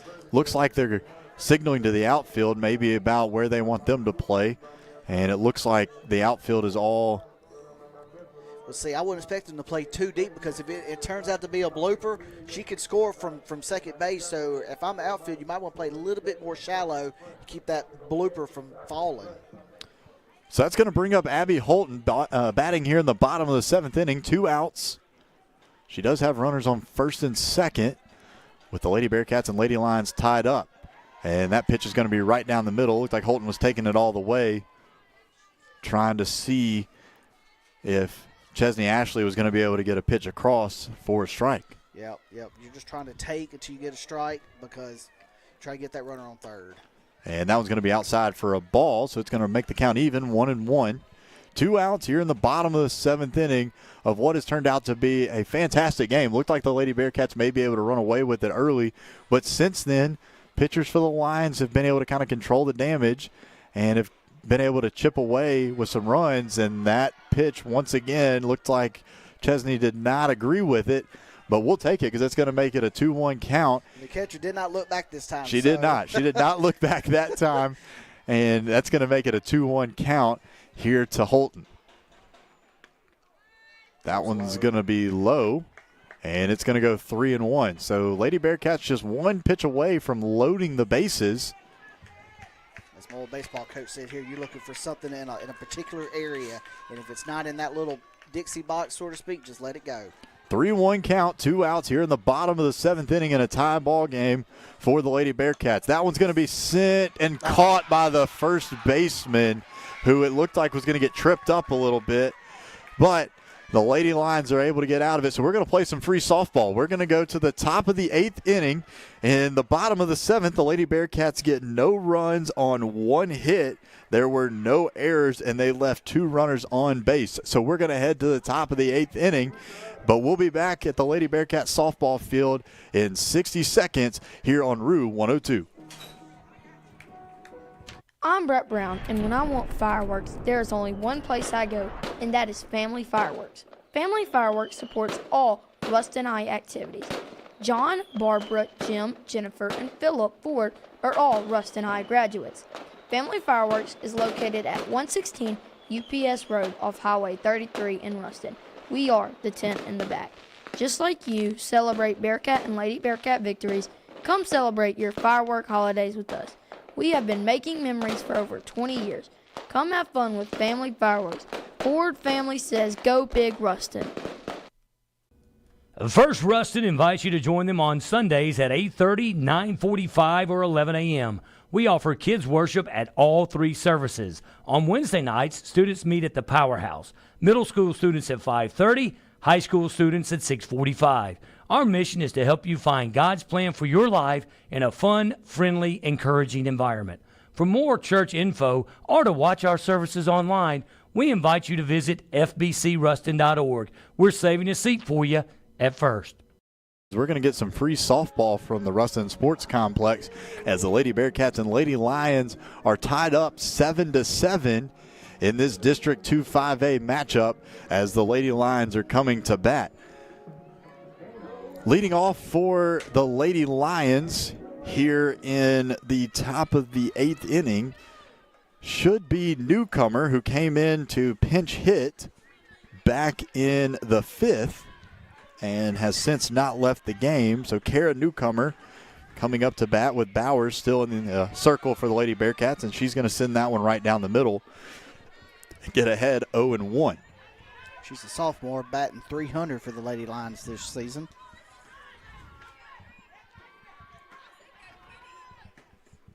Bowers, the freshman that came in the top of the 4th inning and has not left, sends that one high and makes the count 1-1.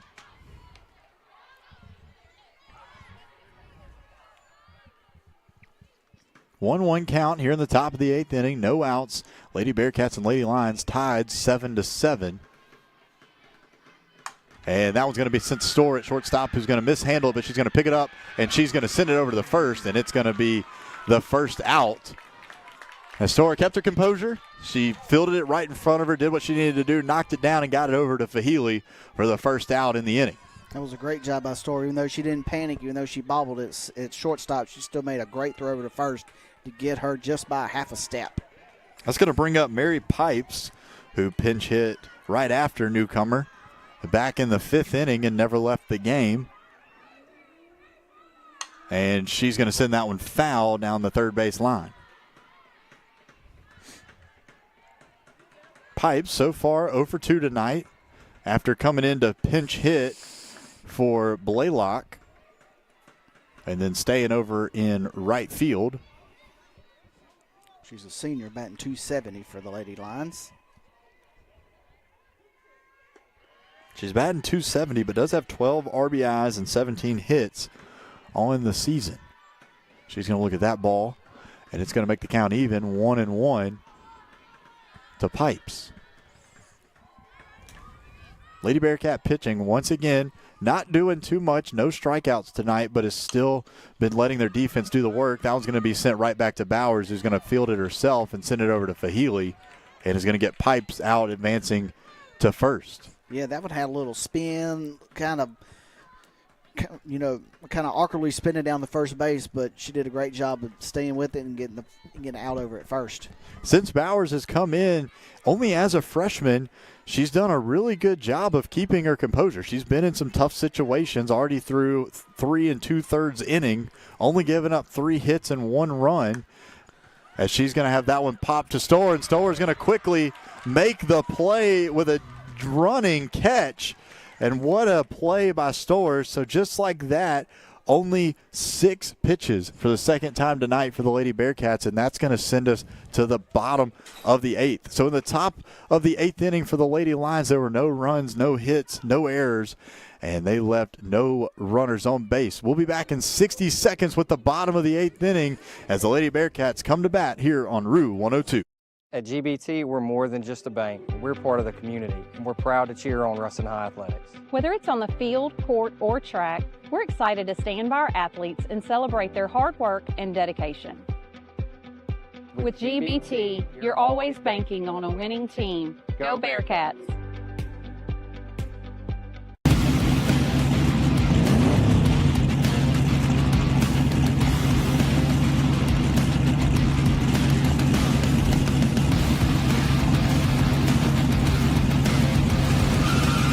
Step into the winner's circle with a John Deere tractor from Goldman Equipment. Shop North and Central Louisiana's largest John Deere dealer. Goldman Equipment. We're not just in your field, we're in your backyard. Thank you for calling Goldman Equipment. How can I help you?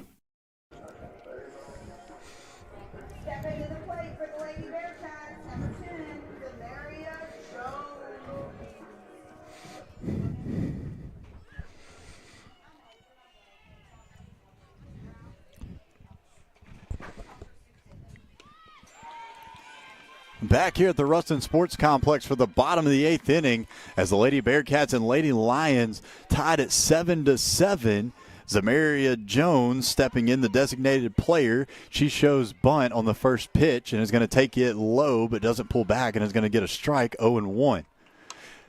She's going to foul off the second pitch over the first base side against the netting, and it's going to go 0-2 to Jones.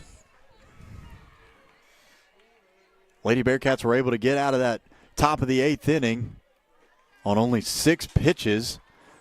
Sounds just like the first inning. Sounds just like the first inning, and we just needed this part of the inning to go just like the bottom of the first as the Lady Bearcats were able to get 3 runs across on only 1 hit, I believe. And here all we need is 1. We don't, we're not asking for 3. We just need 1. Let's get 1 and go home. That pitch is going to go low, and it's going to take the count to 1-2 here to Jones, batting in the bottom of the 8th inning, and she's going to fan over the top of that one. And Ashley is going to get her once again with that changeup. It's been eating them alive all night. They're just can't quite wait on it. They're too anxious to try to hit it, and that pitch has been very effective for Ouachita Parish tonight. That's going to bring up Doss, who came in to pinch hit in the 6th inning. Doss, another one of those freshmen that's getting to play tonight. A lot of underclassmen playing for both sides, and both have had some big moments throughout the night. That pitch is going to go outside to Doss, and she's going to get ahead in the count 1-0. Yeah, she's getting that valuable experience just being a freshman here. Doss coming into tonight with a .231 batting average. Hasn't had a lot of plate appearances, but this one sent to the second baseman, and she's going to gather it up and send it over to Montgomery standing at first and make the out. So there's going to be 2 outs.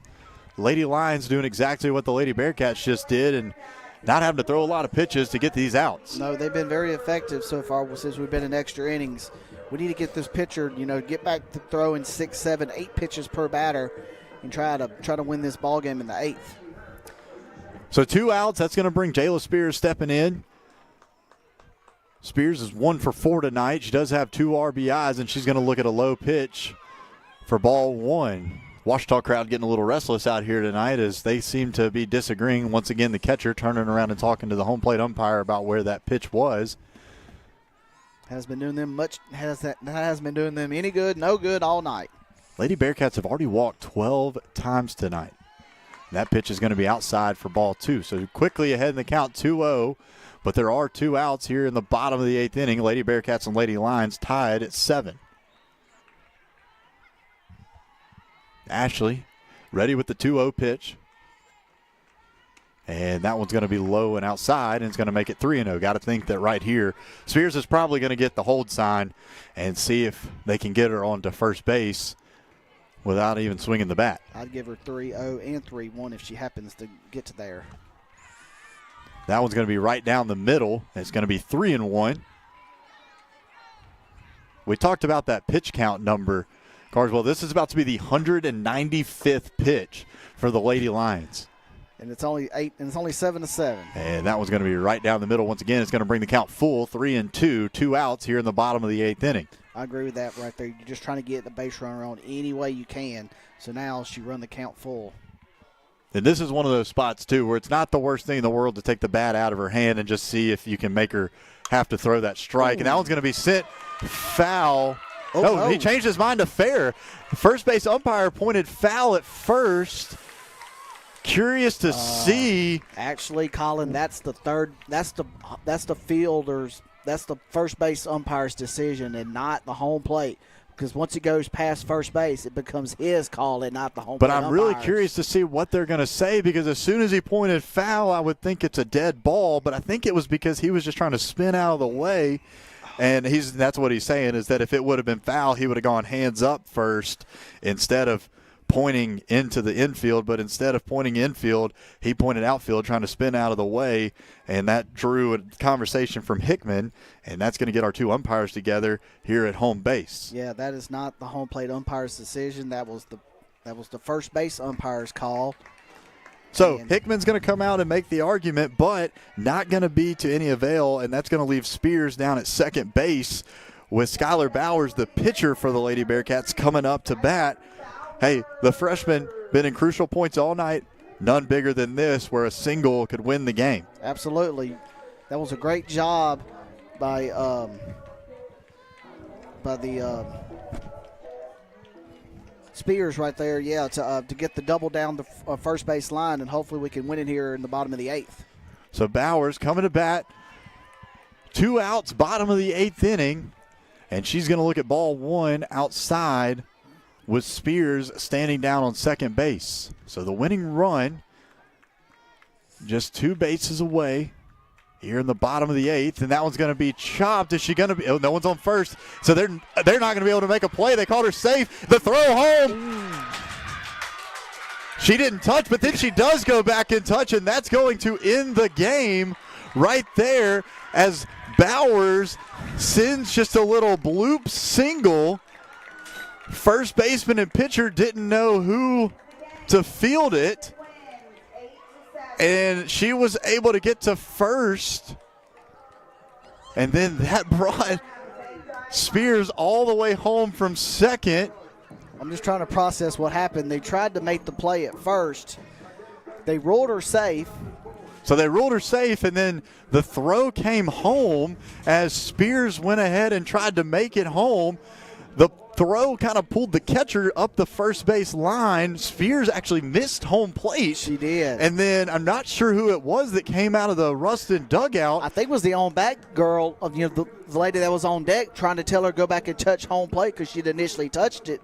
And I think that was Storr, who may have made the biggest play of the night by telling Spears to go back and touch home plate. That's correct. And if you saw the home plate umpire, he didn't actually call the game over until she went back. So he knew that she had missed home plate. But nonetheless, the Lady Bearcats are able to get the winning run across here in the bottom of the 8th inning, and they win this one 8-7. We'll be back in 60 seconds as we'll kind of wrap this one up, process everything that just happened, and we will close out our show. So we'll be back here in 60 seconds from Ruston Bearcats softball as the Lady Bearcats are victorious 8-7.